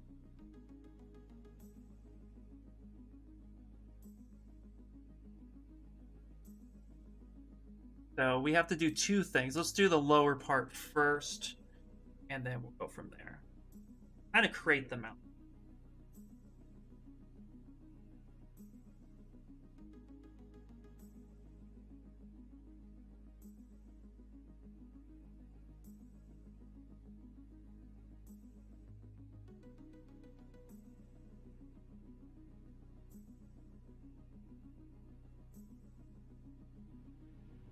How about a collection sculpt of the evolution of Batman's Batarang. Batarang. Carvings into... That's... Oh, sorry, hold on. This song just came on. Version of a quantum circuits all over it. Apologies, you sparked an idea. Awesome, no, I'm glad. That's awesome. Kamara! What's up, Kamara? No, I love that idea too. You have to do that, Chris. You have to do that idea now. Like, that's what you have to. You have to. In a display case. Yeah. Oh, even better. Hey, what's up, B? What's up, B?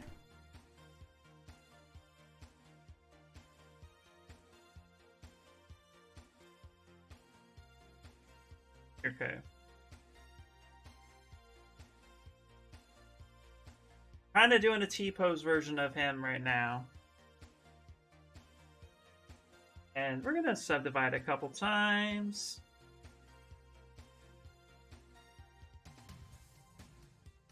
To get something like that.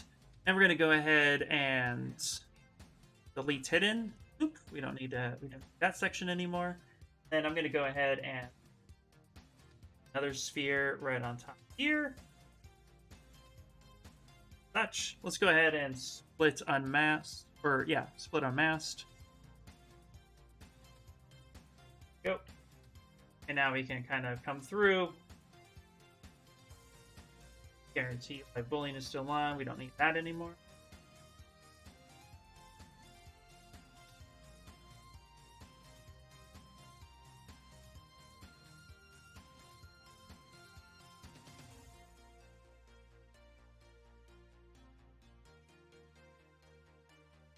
Don't know. I love this song. If it's not loud enough.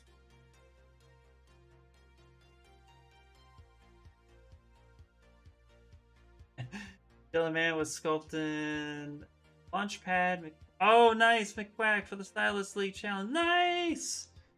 Heck yeah. Stylist League is doing a challenge right now? Heck yeah. That sounds.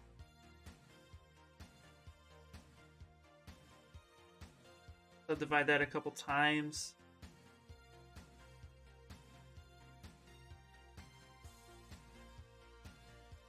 Down just a bit.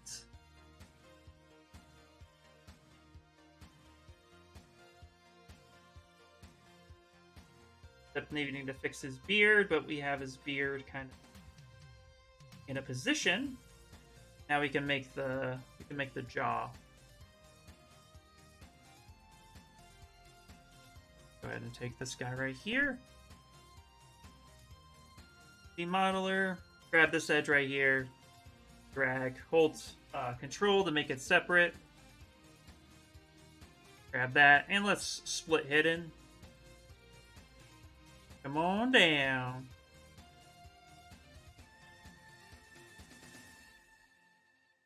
Oop. I'm gonna go ahead. It.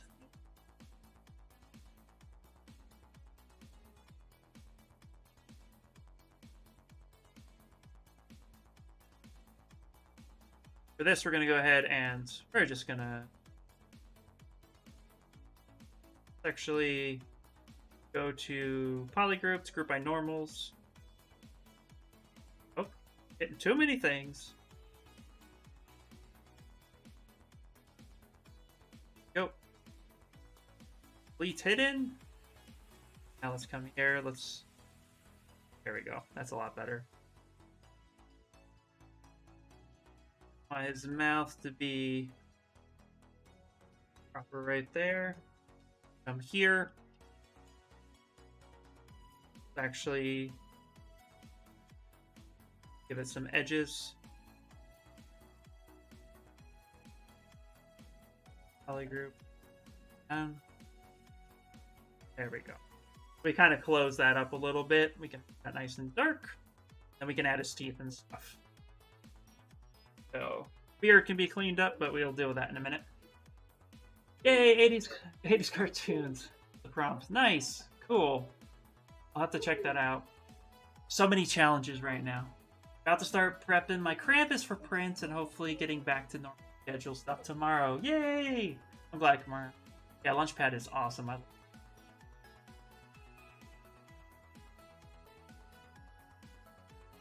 Oh, okay. Perfect.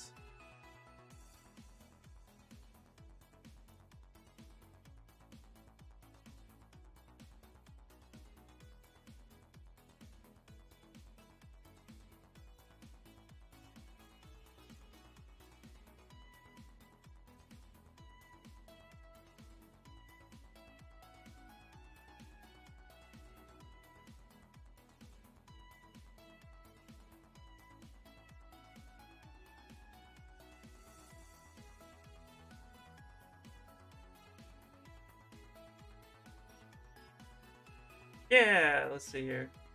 Launchpad was always my favorite growing up. I think my favorite in the new series might actually Webby. Webby's pretty cool too. Let's see. I would do Darkwing Duck. I think. Well, I don't know if that's quite 80s. Maybe that's 90s. Yeah, maybe that's 90s. 80s. Good, whatever. Okay, let's do the teeth. It's close enough. Yeah, I guess, yeah, right? It's close enough. Yeah, it works. Alright, let's go ahead and...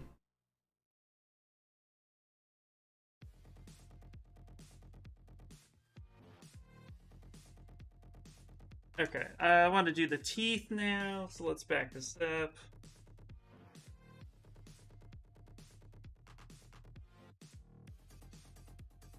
Okay, let's go ahead and do this again. We'll do split hidden.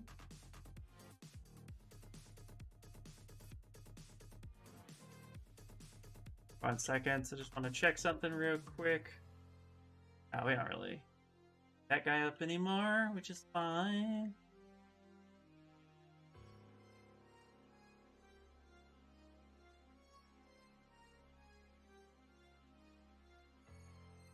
Sure.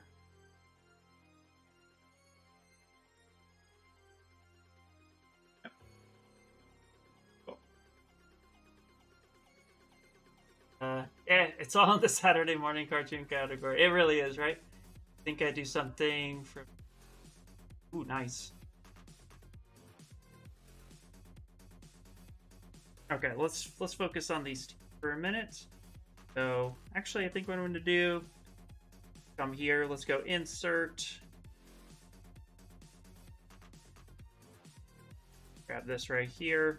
I'm going to go to polygroup. Boom. And we're going to go ahead and delete hidden.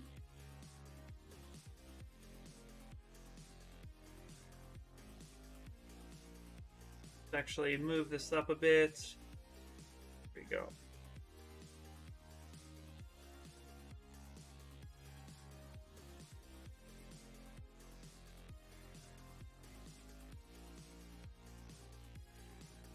I think now let's see here. Let's actually go, not polygroup, Q mesh.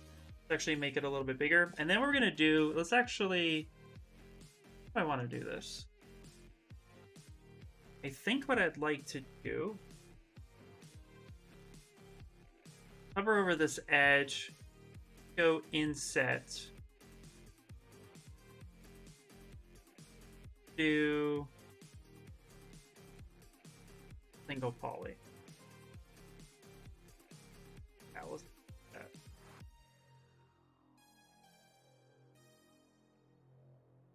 This, let's actually here.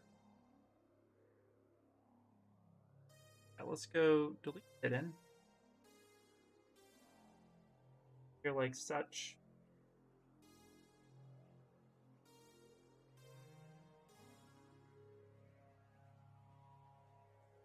Cover our face. Go QMS. Here, it's actually. And then do. Let's do scale. Polygroups.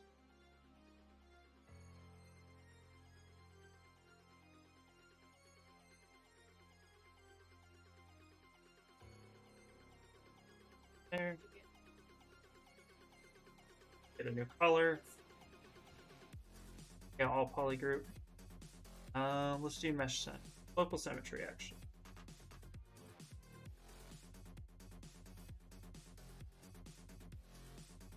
Enter. Okay. I'm gonna think of a different approach for this real quick. Yeah, let's try. Yeah, kids' quality cartoons don't have the quality intros the 80s. Yeah, I feel like a lot of the stuff that my son watched recently, it's like, you know, some stuff is pretty cool, but I feel like, yeah, I don't know. I feel like there can easily be something a little bit more. Ooh, you know what? Let me see something. Sorry, I just had a thought. See where we at. This, let's go. Let's rename it. I haven't renamed it. For a second, I'm gonna go insert, and what I want to do is actually insert a new cube. I'm gonna solo this. And I'm going to go to display, not display properties, initialize Q cube, just like that. And we're going to actually end up making the tooth I want to make. So we're going to kind of widen this up a bit. Such. And what I'm going to do is mirror and weld. If you mirror and weld with a cube that doesn't have a center line, or a center point, like this didn't have a center edge loop line, then what you can do is just mirror and weld that, and then it'll create that automatically. Then all we're going to do is hover over this to do bevel. Nope, not going to do. Actually.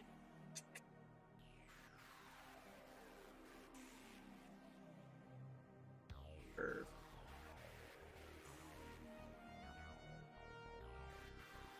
That. Yeah. Teeth. Teeth. Beautiful.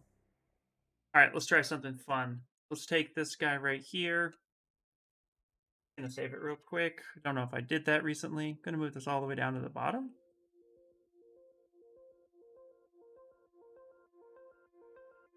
Actually, you know what I'm gonna do? Yeah. Go. Create insert. A new. Just the one. Here. Go brush. Create nano mesh.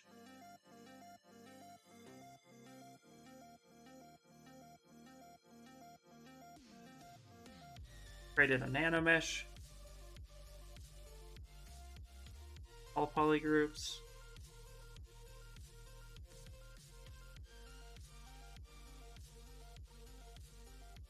Back, let's actually one more time. Come down here. Yeah, let's go create new. Yeah, perfect. And then go to create nano brush. Beautiful. Yay. Come here, isolate the thing. Now we're going to go ahead over all.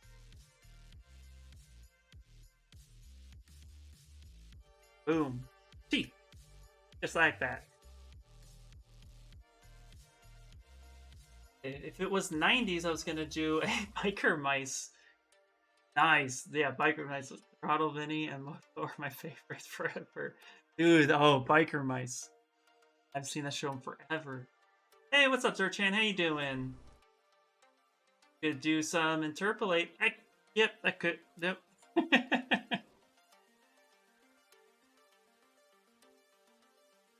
You don't wanna. Okay, let's see here. And then from here, let's go to nano mesh. And then size is pretty good.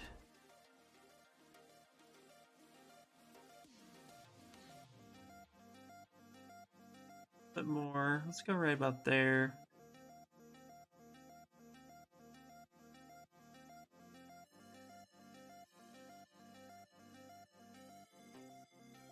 Like that. And one to mesh. Okay. Beautiful. And then what we're gonna do, go ahead and actually auto groups. So poly groups, auto groups. I grab this and then we'll split hidden. Is under subtool, split hidden.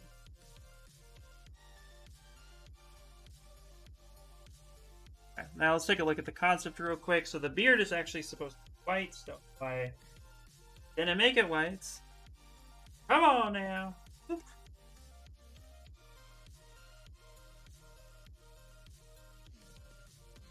Color, and then we'll go back and we'll make teeth yellow. Now we gotta actually make the. Actually, gotta do a little bit. Take that guy right there. Bring that up a bit. Now, because we're going to be 3D printing this, I will end up making the solid, but I don't want these points to be super sharp. I would like them to be a little bit more flat. So we'll keep them like this for now. Then let's actually find the lower part of his jaw. So I'm going to go ahead and Control Shift D on this, and I'm going to rotate them degrees. That's straight down. Find the lower part that away. Take his beard around.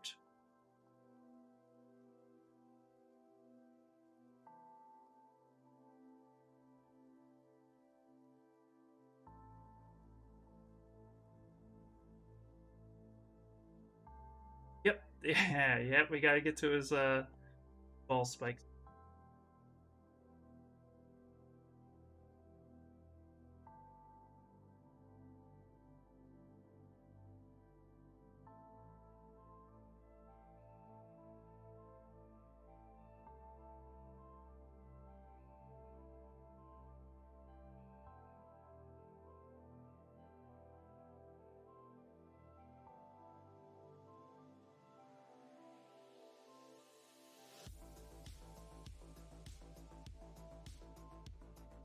Figure out the rest of the feel of this.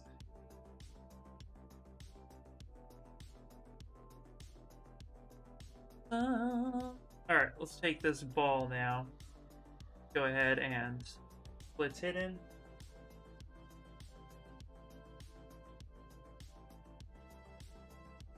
Make it spiky. Gotta make it a little bit more round. Actually, you know what we should do? We're not going to do that from here. What we're going to do is we're just going to insert a sphere like that. Might as well. And let's go ahead and let's find... Just need spikes. So I believe there's a IMM that has that. Not armory. Dude. Maybe Steampunk has it. That's flippin' hideous. I love it. Yep, we go for disgustingly and not good looking. No, there's an IMM here with a spike. Oh, there is. Gotta remember which one it is. I know because I used it for the sculpt off in 2019 or 2020. I mean, when it was. We can just make our own too. We don't have to be too crazy. MM parts.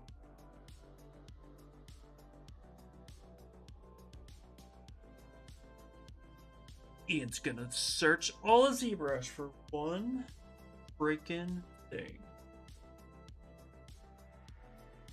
Okay, if it's not in spaceship, we'll just make one. Not that stuff. I mean, there it is. Hey, there it is. There's the spike I was looking for.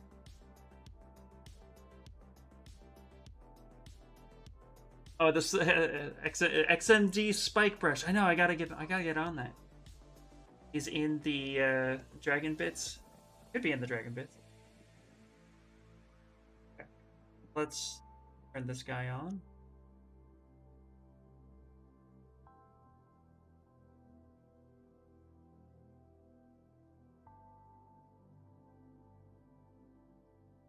Really? Just... Okay. Because it is a spiked ball. We're going to go there. Big old spike down the middle.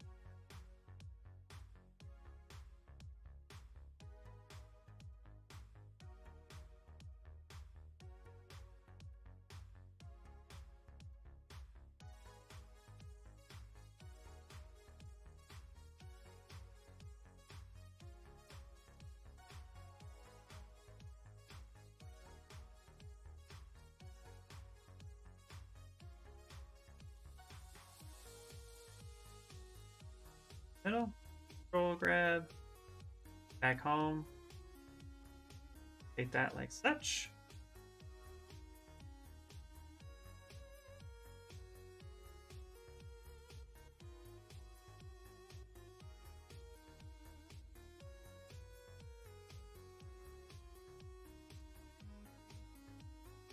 I didn't mean to do that. Whoops.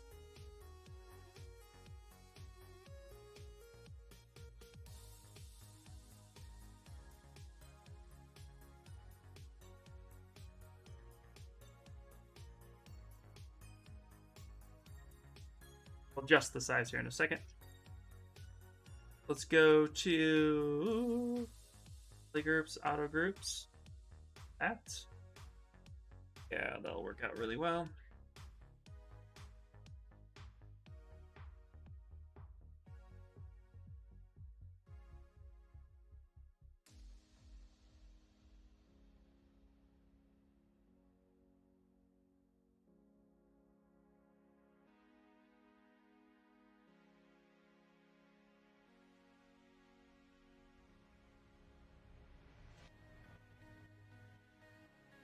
Yeah, that'll be a fun little thing.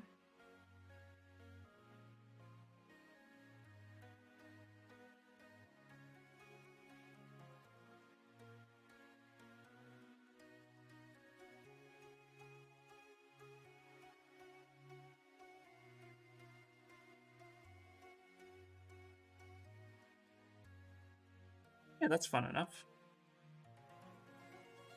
We'll make it printable. We'll figure that out. Go ahead, add that there. There we go. And we'll just go ahead and delete that thing. A little tricky.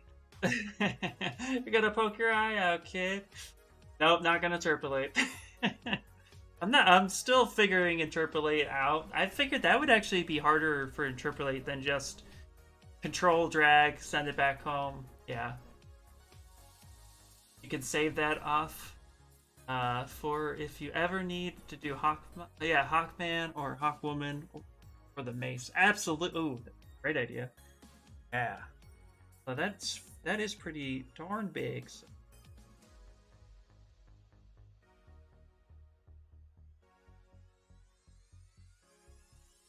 Yeah, spike ball use it later.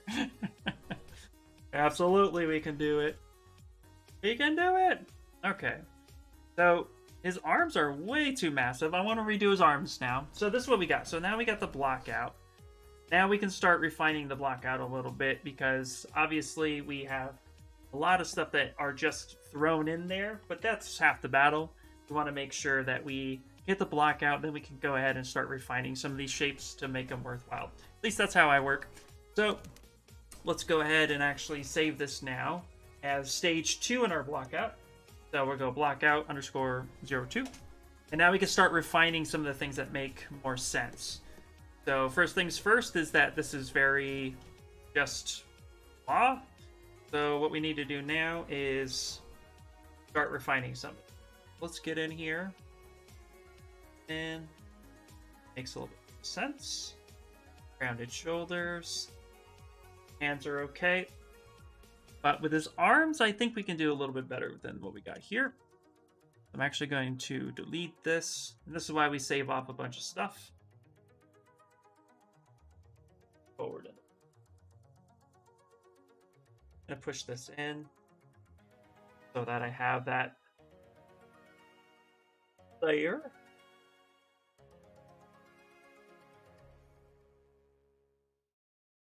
Let's see. Yep. Simple but very handy. Absolutely. Yeah, that's what I was trying to say. Nice.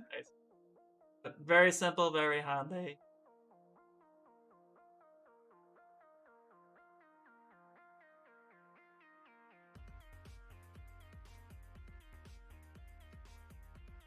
I was just thinking, that's dangerous, but I was just thinking that we might be able to use a tube for his arms.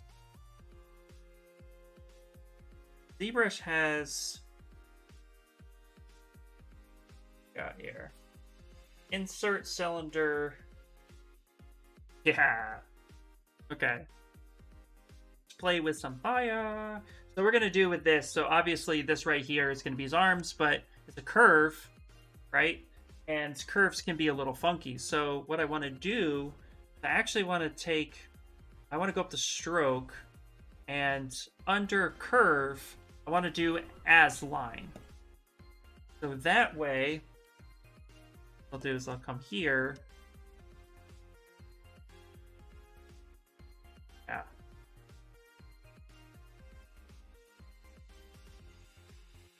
There we go. That's a bit better. Let's try to use this guy. Okay, 3. Just like that. There we go. That should be pretty cool. Yeah, let's go ahead and take that, and then let's go ahead and split unmasked points. See if we can use some of these guys right here. He is a robot after all, so maybe we'll try a new feature. Not a new feature, we'll try a new approach.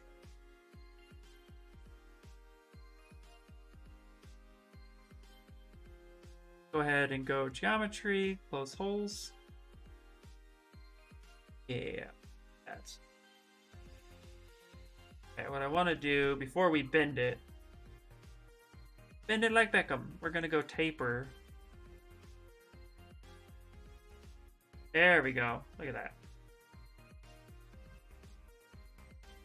Knew we'd come back here. You knew we would do it. Yay! Bend curve. Robo. Anti-arms engaged.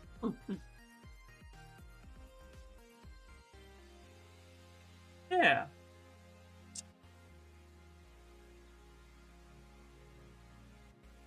You're learning some valuable art from Ian early in the morning. Better than sitting watching the TV. Nice, man. I'm glad I could be, if nothing else, entertaining. Hey, let's see here. You know, it's 6:37 a.m. in my country. Oh, well, good morning. Good morning, good morning.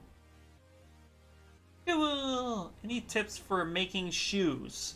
Depends on where you want to start from, but yes, I can show you how I approach shoes, and I can show you on a person. Let's actually do that real quick. Let me just here.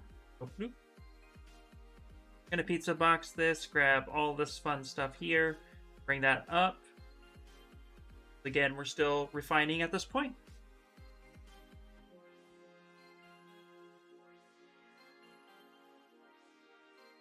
I'm gonna use the inflate through here.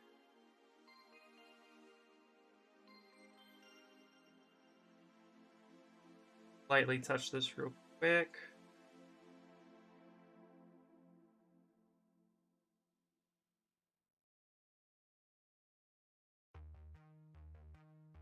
Then we'll make some shoes.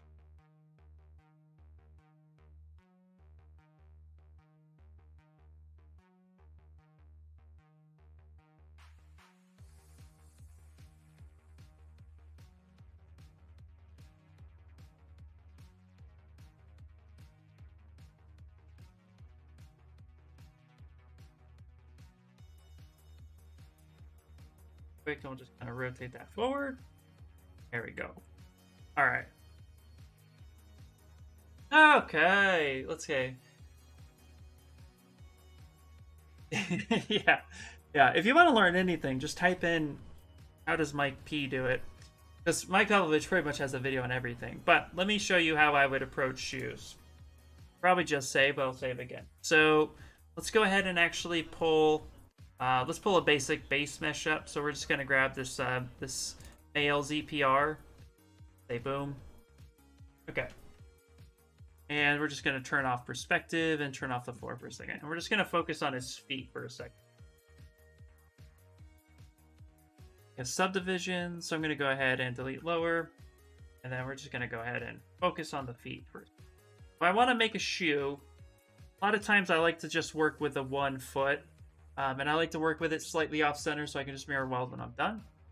Go ahead and delete hidden. There we go.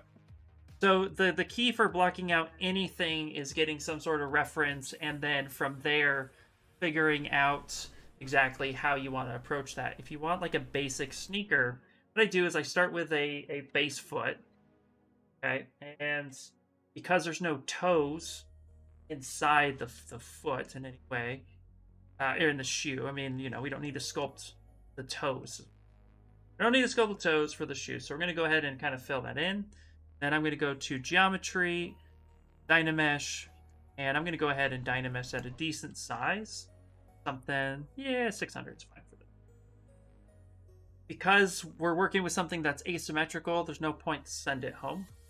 We're going to go ahead and kind of clean this up, and we're just going to create a shoe base. Okay, we'll take clay buildup a little bit. I'll fill this up here. And what I like to do is kind of refine the shape. So I'm going to take the Move Infinite brush, so BMN. What that's going to do is move not only the top, but the bottom at the same time. It's going to move infinite, if you don't know, basically pushes through your viewport, grabs everything that's in line with that brush and tears it down. Or not tears it, but moves it down. So I'm going to go ahead and just start just creating a shoe shape. So we'll push in the arches a little bit. Okay. Kind of round the edge a bit.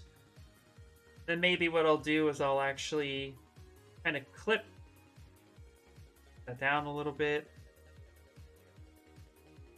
Just create the shoe. Whatever shoe you want to create. Again, like definitely look up reference.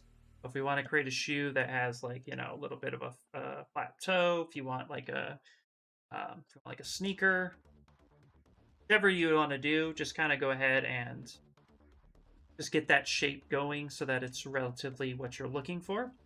And what I like to do is I like to take the bottom, something like this, just where the arch of the heel kind of flattens out. I like to take the gizmo and I like to stretch that down. Re-Dynamesh that so it's flat, and then cut it. Gives you a really nice kind of sole, a base of the shoe. So you have a nice flat spot to work at. Because most shoes are, you know, soles are flat.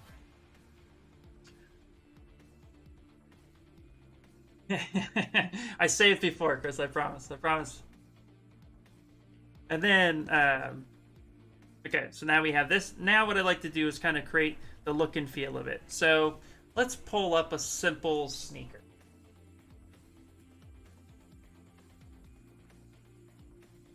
Right? No, you don't need to track me, Google, for a shoe, okay? So we're just going to look at a simple sneaker, the basic design of a shoe. And so we have, you know, the outside padding, where the straps kind of are, the laces, you know, the tongue of the shoe, and then, of course, you know, you have the sole of the shoe. So we want to replicate that as much as possible. So I would save this image. So I go right-click, not save link. Come on. Image save as, desktop, whatever you want. All right, minimize that bad boy. We'll go up to texture, import. Saved it on my desktop. There it is. Texture, come in, grab that little spot. Now, if you have multiple items like this in your spotlight, just click the one that you want to delete and then hit that little X, delete. Grab this one. All right, now we have sneakers up here. So now we're just going to kind of replicate the look of this. So let's go ahead and come through. Down a little. Go. Kind of comes to a little bit of a point. Now on the back side, let's go ahead and just kind of not such an arch like I had it. Okay. Now what we're going to do is actually start creating the kind of, you know, pushy feel of it. So we'll start up. Go. Something like that. Definitely bending it like Beckham. We can go ahead and mask that off. Okay. Now what we're going to do, let's re-Dynamesh that real quick. Now I'm going to do is actually create the border that goes around the shoe. If we look at this right here, we have like this kind of border, the slip going around. Consistent. So, what I'm going to do is I'm actually going to mask, just with regular mask pen, spot like that. Let's up the resolution a bit. Resolution a little bit more. Delete lower. There we go. Go picker, grab that, Dynamesh it. Okay. Now I'm going to go ahead and actually grab this so we have a nice clean mask right there. That's going to be the border around the shoe itself. So what I'll do now is we'll actually go to Subtool and we'll go to Extract. And then we're going to go Thickness. We're going to go 0 because if you do Thickness 0, it actually gives you a single-sided geometry. And then we're going to hit Extract and Accept. Now we have this space right here that we can work with, and we'll just clean this up a little bit. So if we zoom in, we notice that it's a little jaggy, a little kind of warbly. We'll soften that mask because when you extract it, it masks off everything but the border. So we can just Control-Tap, mask that. We can go to Deformation, and we can go to Polish by Groups, or Polish by Features. Kind of clean that up. And now we're just going to ZBrush. So let's go to Geometry, ZBrush. You want to keep groups and keep creases, and we'll target this at like a 2.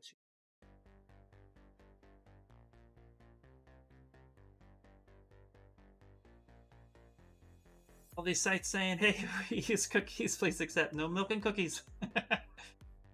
Cookies aren't even chocolate. Yep, exactly. Do you know people who use 3ds Max in correlation with ZBrush? Not personally, but I do know there are workflows that do that. So, I don't know them, personally, but I know of those pipelines existing, yes. It all depends on what you want to do. Some people use 3ds Max instead of Maya. It all depends on what you're trying to create. I know 3ds Max specializes in one field. I think animation. Don't quote me on that. But again, it all depends on if you want to take models from ZBrush and throw it into 3ds Max or any other program. It's really easy to do, but I don't personally know those pipelines, unfortunately. Okay. Now let's actually unkeep groups. Let's actually just keep a solid group. There we go. Nice clean edge. Now what we can do is we can actually take this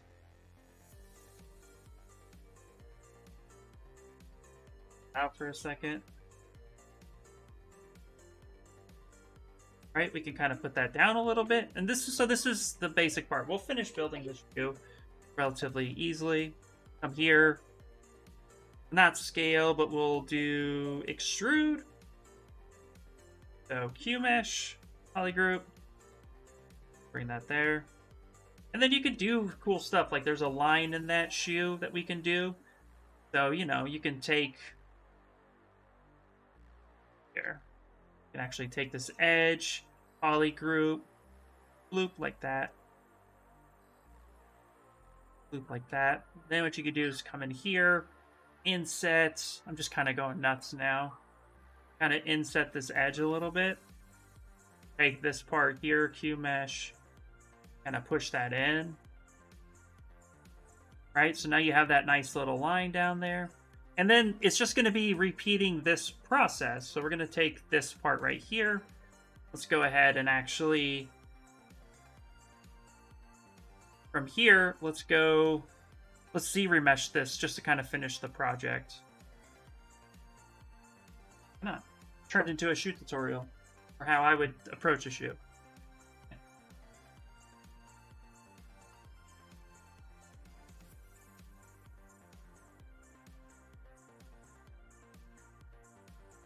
All right. Here we go. We're going to hit D for dynamic.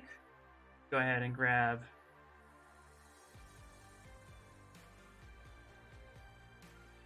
Now, this isn't going to be the best shoe in the world, so bear with me. Dare it not be beautiful. Okay, and then, so the rest of this, what I would do is I'd actually start designing the rest of the shoe using the mask feature. So I would actually come through here, mask out this part right here, through. So all of this stuff now you can go ahead and start playing with. And actually go right down the middle here.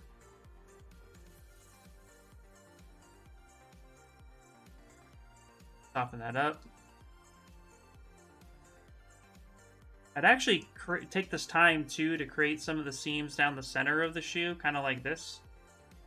And then, of course, you know, what we want to do is actually subdivide a few so we can actually do this part right.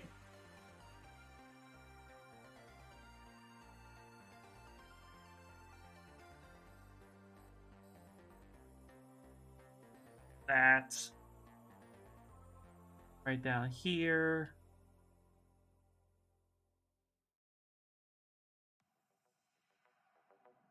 There we go. So that, let's go ahead and take our mask pen, clean this up.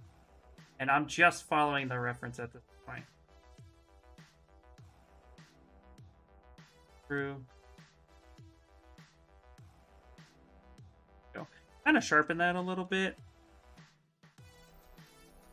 Go. Let's actually make sure that it's kind of cut right about there. Would be nice. And then I'm going to repeat this. So we're going to go subtool and 0 thickness, extract, accept, because you can do that with subdivisions on. Soften that up and let's repeat. I missed a bunch of things. Let's see.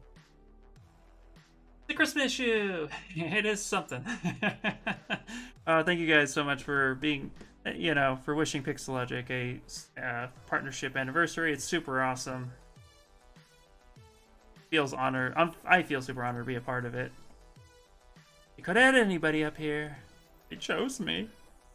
Alright, deformation, polish by features. And then let's go ahead and actually ZBrush really low. Keep groups, keep creases. Let's do that.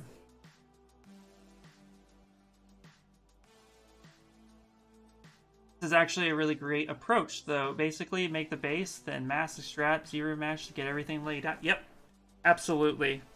And I'm kind of making my shoe. This is clearly a size 13 boat.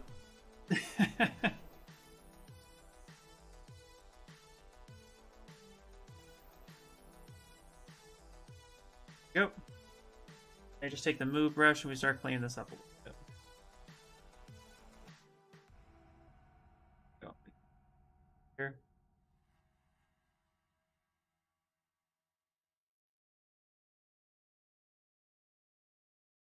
But yeah, this is basically it.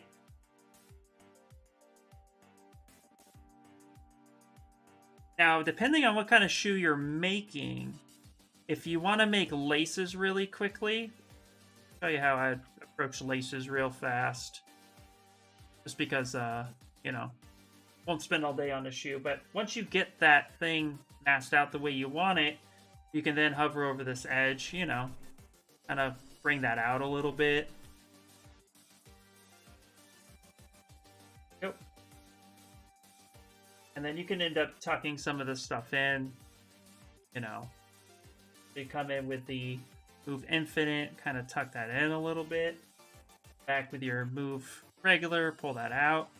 Just so that it looks nice and clean. So you can see how this approach. Now, if you want to make laces really quick, the way I make laces for 3D printing literally is just like, just get like a, curve brush. B, C for curve, and then do like curved tubes. And then once you get some base down, what I do is here up the history spot.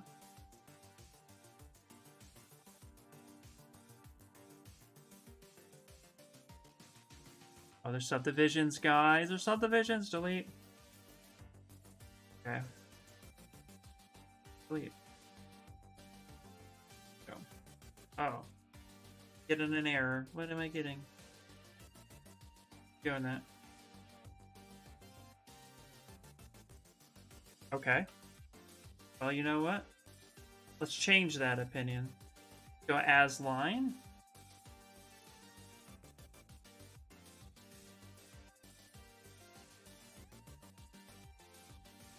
There we go. That works.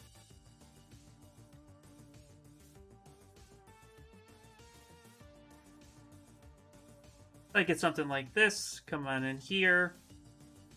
Up. Focal shift that to 0. Kind of bring that up a little bit. And what I do is actually just lay these down. And then if I want there to be holes, or where I think holes should be, you know, I'll deal with that. But I'll place these where I think they should be. Grab a little bit of movement just to quickly run it through. Then control drag. Maybe angle that there. Control drag. Back. Kind of rushing it now, but you get the. Hopefully you get the idea of it. And then just stack the laces all the way down until you get what you're looking for. Oop. Grab this guy real quick. Grab this guy. You know, then come on down. Drag. Drag. Set it. So a little bit of prep, but hopefully you get the idea. That's how I would start approaching it. I get really ugly, but I realize I'm spending a long time on it. So hopefully that makes sense. That's how I would approach making a shoe. And then you just adjust, you repeat on the other side, and you have a shoe. I realize I was spending a long time on it. So you can see it's a very repetitive process, but it's definitely one to do. A lot of times these processes can be a little boring, but that's how I would do it. And now back to Sam. There we go. Why are you making a shoe? What happened? Yep, that's why. Somebody asked, and I did what I did. I use a 22-inch Cintiq. You definitely don't have to. I used a XP pen for a long time, 13-inch. And before that, I used a Wacom Bamboo. I got a Cintiq solely because I wanted a Cintiq. And I'm a big guy with a huge wingspan, so it works out. Okay. Now... what happened to my spiky ball? Oh shit.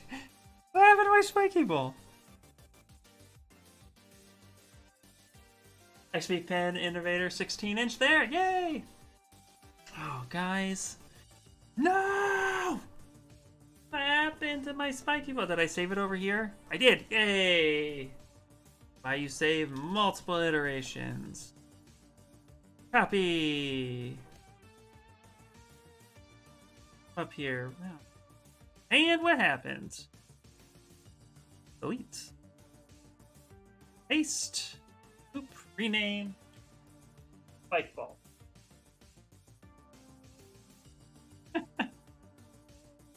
I have the bamboo captures. Nice, nice. Alright. Negatively dang darn it, that was crazy. Alright. Now we need to scale his head up appropriately because it is not right size, so we need to go up, back a little bit. Oh, it's stretching. Viewport, back.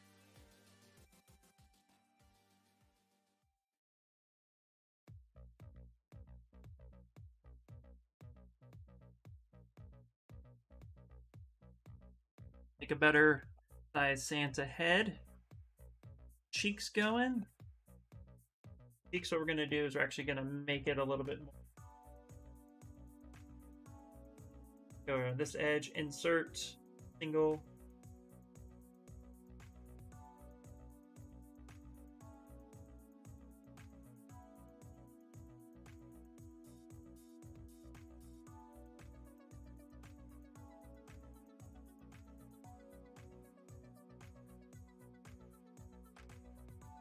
Kind of a reddish purpley.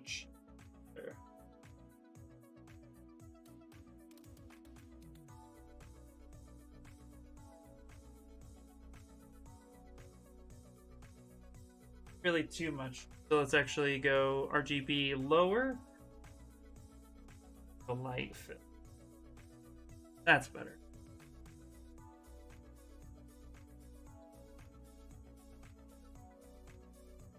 Nice.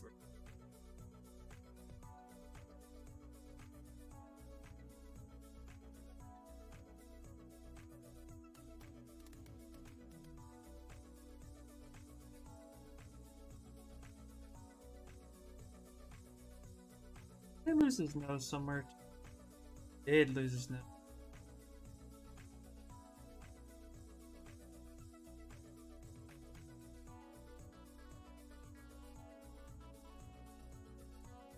Ah, there it is.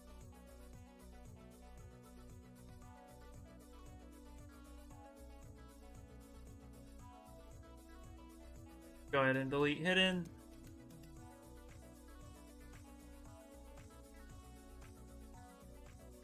There we go. That looks a lot better now.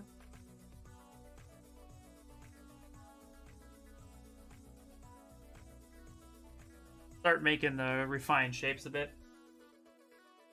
I've not tried Julian yet. I've not either, but I've heard great things from XP Pen Artist 12 and 20 Pro should Pro. They're all worth a try. Absolutely. Oh, do you like it, Enzo? Oh, thank you. Yeah. All right. Okay. Start looking at that concept a little bit more. All right.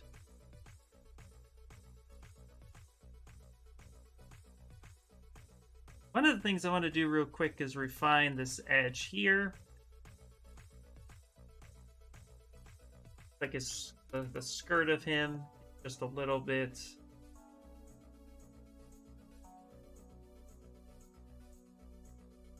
Or like that. A bit better. We don't want it super sharp, but we don't want it soft either. So let's actually roll there like that.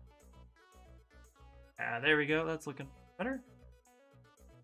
Okay. Now let's go ahead and that down. So we got a buckle that's a little too wide. Okay. Sure. And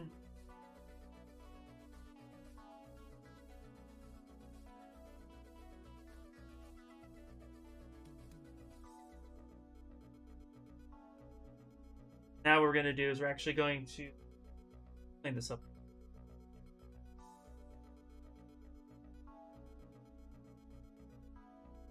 I'm going to grab that. There and about there. Oh, that's a little better. It's a little bit more round.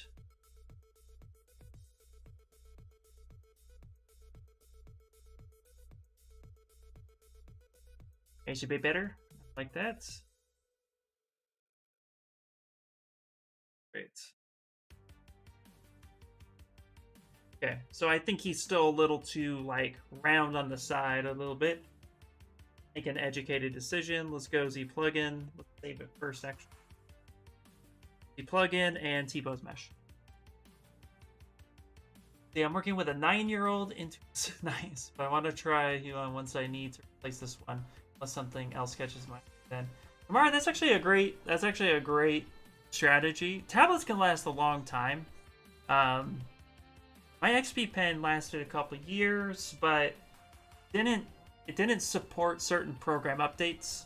But I think that was a bug with some of them, so I ended up switching just to ease it. But yeah, there's a few. We gotta fix the boots for sure. Well, absolutely. Right.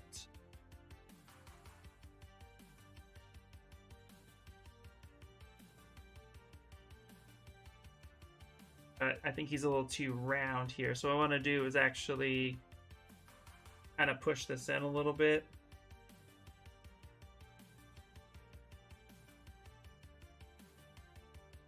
Something a little bit more like that.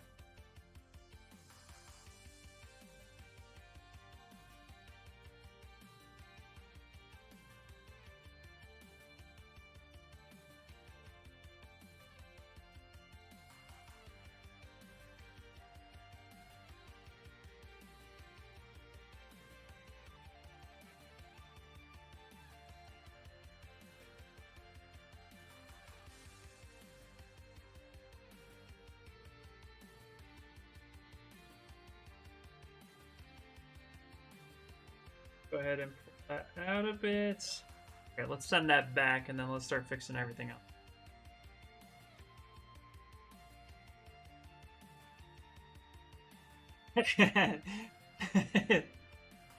Yeah, right there on. You are fine. You are totally fine. Don't mind it. Especially since you come at it from a very respectful place, and I always appreciate everybody's feedback, so... Yeah, no, you're good. You're good. Yeah, we are listening to Synthwave. Yep. And we... Oh, wow. Okay, we got about another 20 minutes, and then that will be it for the night. Time flies when you're blocking out. So... What did I tell my boss, anyway? Take a little bit. Sure.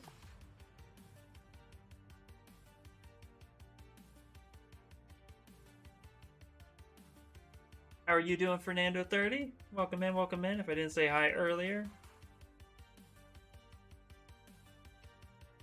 Getting decent shape. We're going to be going for a laughing claws. I may want to redo his eyes a little bit, now that we got a placeholder in there that's looking so-so.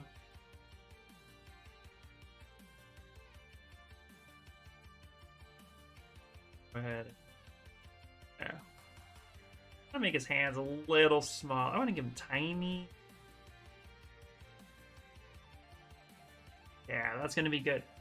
Okay, let's fix up the boots so we have a little bit of live bullying we can do for this. So let's split up some. Let's go ahead and split hidden. I'm gonna move probably a little quick at this point.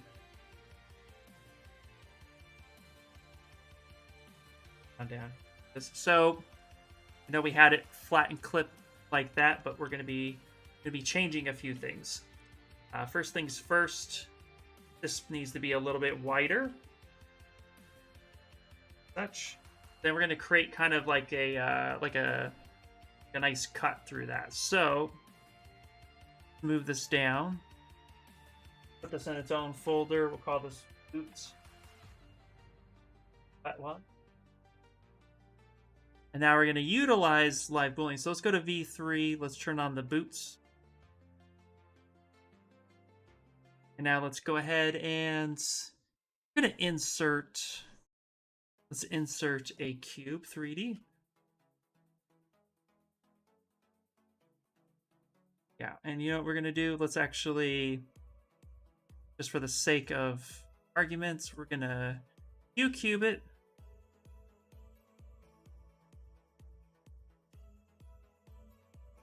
Down, up like that. I'm gonna bring this over here, make this way.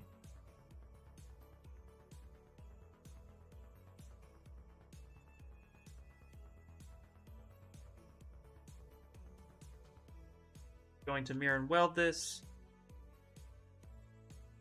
Wonderful. Now I kind of want to create like a nice little bevel shape here. Gonna go cover here, gonna go to insert. Create kind of a taper.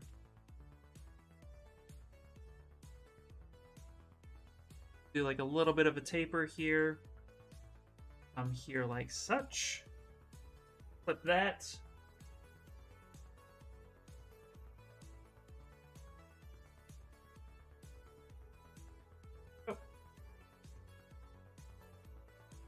Perfect. Here like such. Bit. That a little bit smooth. Nice. Go live boolean. Hopefully it doesn't freak the stream out at this point. In there.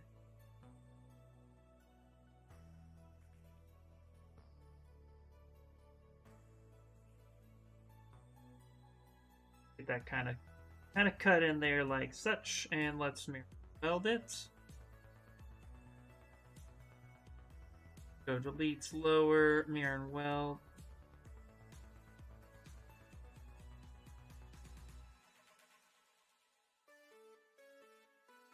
Okay.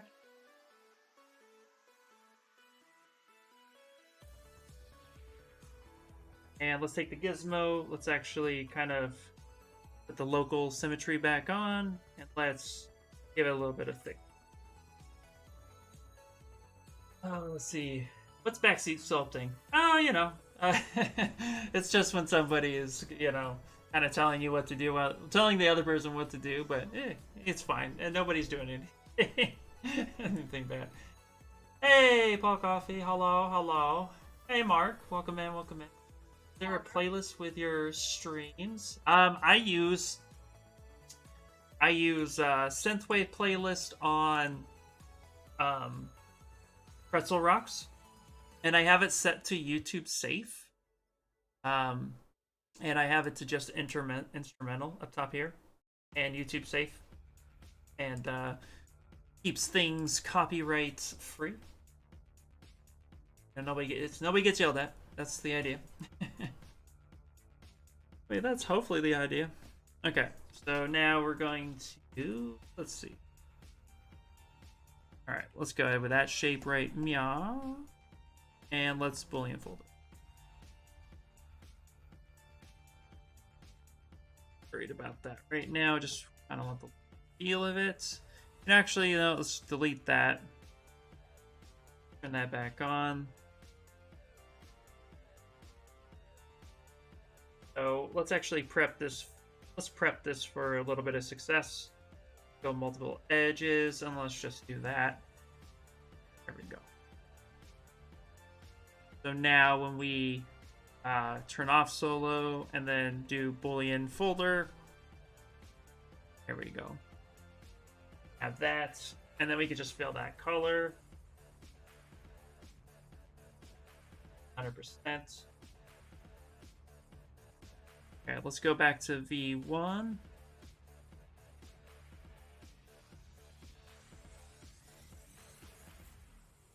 Turn off live boolean.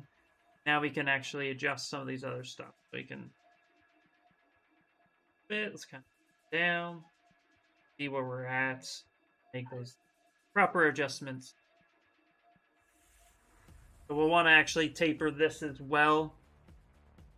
Let's end up do that. So come here.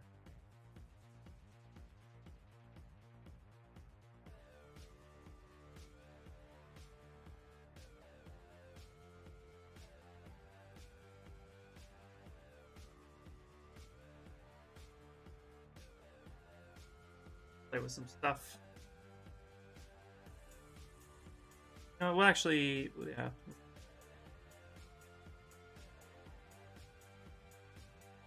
Do you use booleans less now with all the new knife tool stuff? I find myself using booleans a lot less. I do as well. Yeah, I think in some respect, I think of like I probably could have cut that a lot faster, but I don't know. Like I love live booleans because of the control you have, but yeah, I find myself thinking of things a little bit more differently with the knife tools now than I had been before with live boolean. So the knife brushes really open up a lot of features, which is nice. So yeah, hands down agree. Okay, let's actually, speaking of steps, let's actually drop this in like such.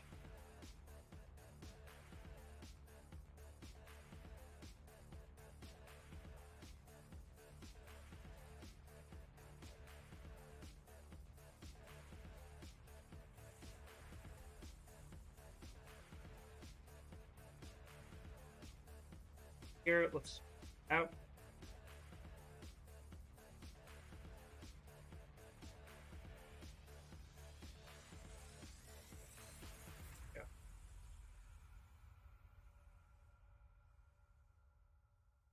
Get that block out. We'll refine this next week. The ugly right. Go split and split our map.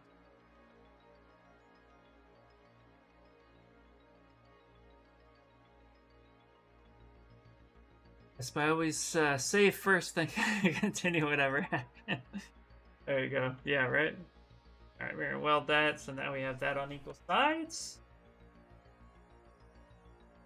Yep. Yeah, see, a lot of times, like, what I have been doing a lot more lately is doing crease, I've been losing my mind and blanking on everything. Polygroups, group by normals, and then I go to geometry, crease, Paul Gabry's. And what I do is I, like, subdivide a bunch. Then I'll go to geometry, and then I'll delete. And then, yeah, a lot of times now with a knife curve, you know, if I want, like, a decent taper, come in and I'll just start slicing. Especially since the knife curve is, you know, it's really helpful to get a nice clean edge. Actually, you know what? I think I should just make this one piece. You know what? I'm gonna do that. Let's do this. Go ahead. Let's delete hidden. Come here. Let's actually scale this up a little bit.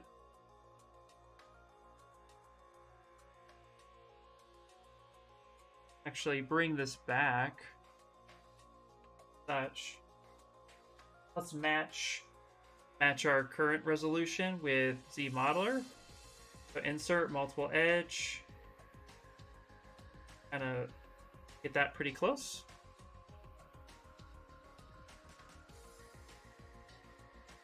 Yeah, we just cut that down.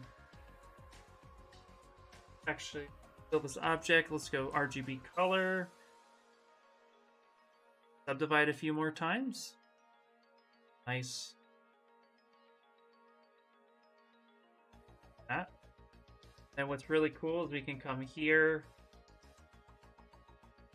come in like this,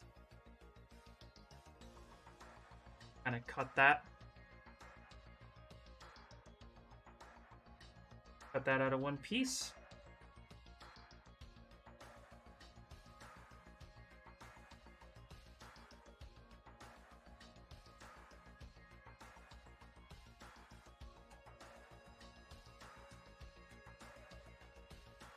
Actually, you know what we should... Oh!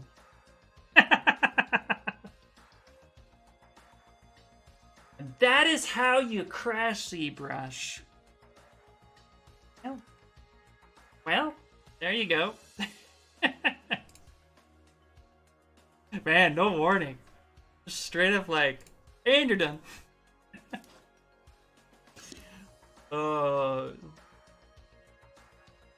A new way to create a fillet, use bevel chamfer with enough subdivision.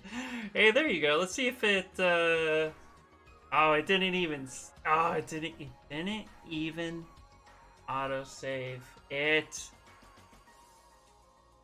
Hey, guys. Okay. Let's see where we're at. Oh, man, I didn't even, oh, I gotta redo all that. I gotta redo the whole shoe. Well, I'll do the shoe off stream again because we only have a couple minutes left and I'm getting hungry. But, hey guys. Today's lesson, save often. Yep, absolutely. Hey, luckily it wasn't too bad. Okay, looks like maybe my thickness didn't get saved. So let's do that real quick. Yeah.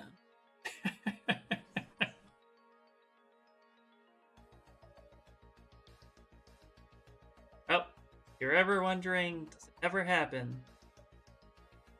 Any of the Pixologic? Yep, happens all the time. Okay.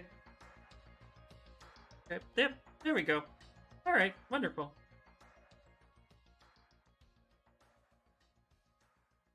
That's pretty funny. Yeah, you just got all. Alright, there we go. And send that back.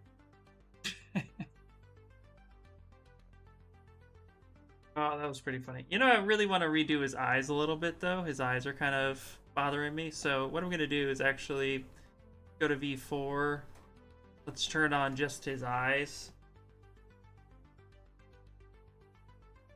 Eyes are just not thick enough.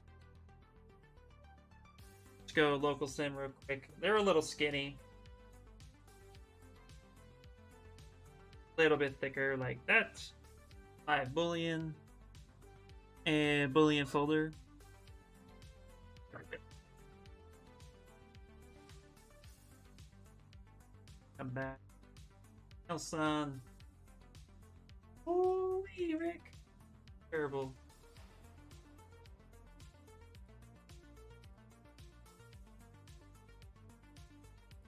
There, and let's mirror and weld it. Oh, mirror and weld.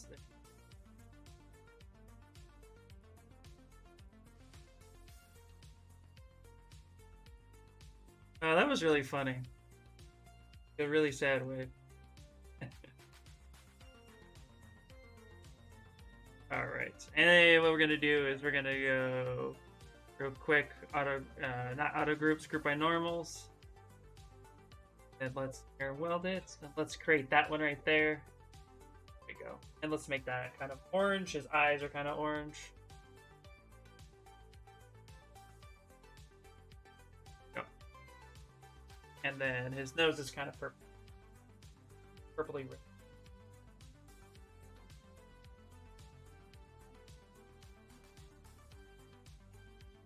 Color, there we go. Okay, and that's kind of that. All right, let's save it. Save. That was rough, guys. That was rough.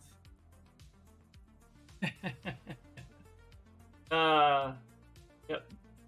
Knife tool with prodigious causes me to crash like that often. Yeah, it happens. It happens. Also, too, you know, I was like, hey, let's just subdivide and slice and dice these. Yeah, it is what it is. No big deal. Yeah, it sucks. Pain, the suffering.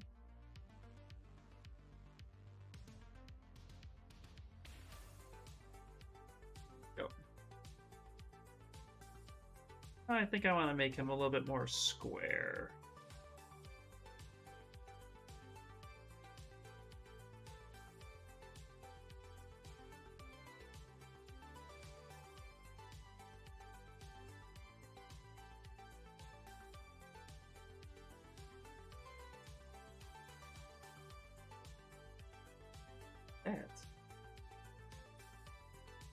Oh.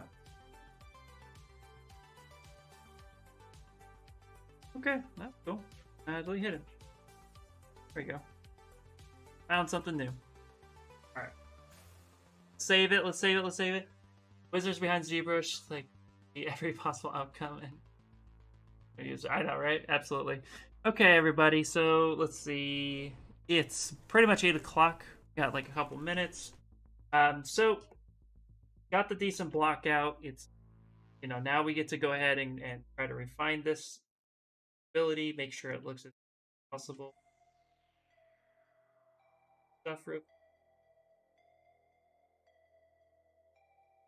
Hopefully this was helpful for you guys today, and also thank you guys for hanging out. Loved it. Final touches.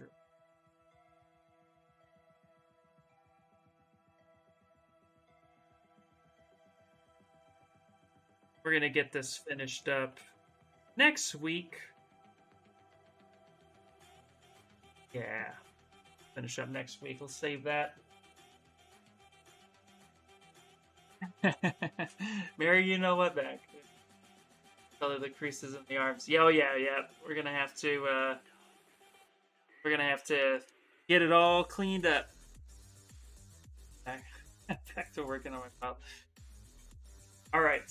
Well, everybody, thank you guys so much for hanging out with me and bearing with all the fun stuff. And glad we had a couple clowns show up, which was awesome. So hopefully you guys enjoyed that, which was, you know, that's always fun. But again, thank you guys so much for everything. Don't forget to subscribe, follow, like, all that good stuff, especially if you're watching this after the stream, because everybody here We have tons of artists on ZBrush, on the ZBrush Pixel stream, so it's not just me. Make sure to do all that boop boop stuff. Show that love to ZBrush. And don't forget to update your ZBrush, because the newest version is freaking awesome, and we're going to do more features. Alright, guys. Yeah. Alright, everybody. Take it easy, and I'll see you next week. Same time, same channel, same... all that good stuff. 5 p.m. Pacific. Los Angeles. Way to do it. Alright, guys. Take it easy, and I'll talk to you later. Bye, bye, bye, bye, bye.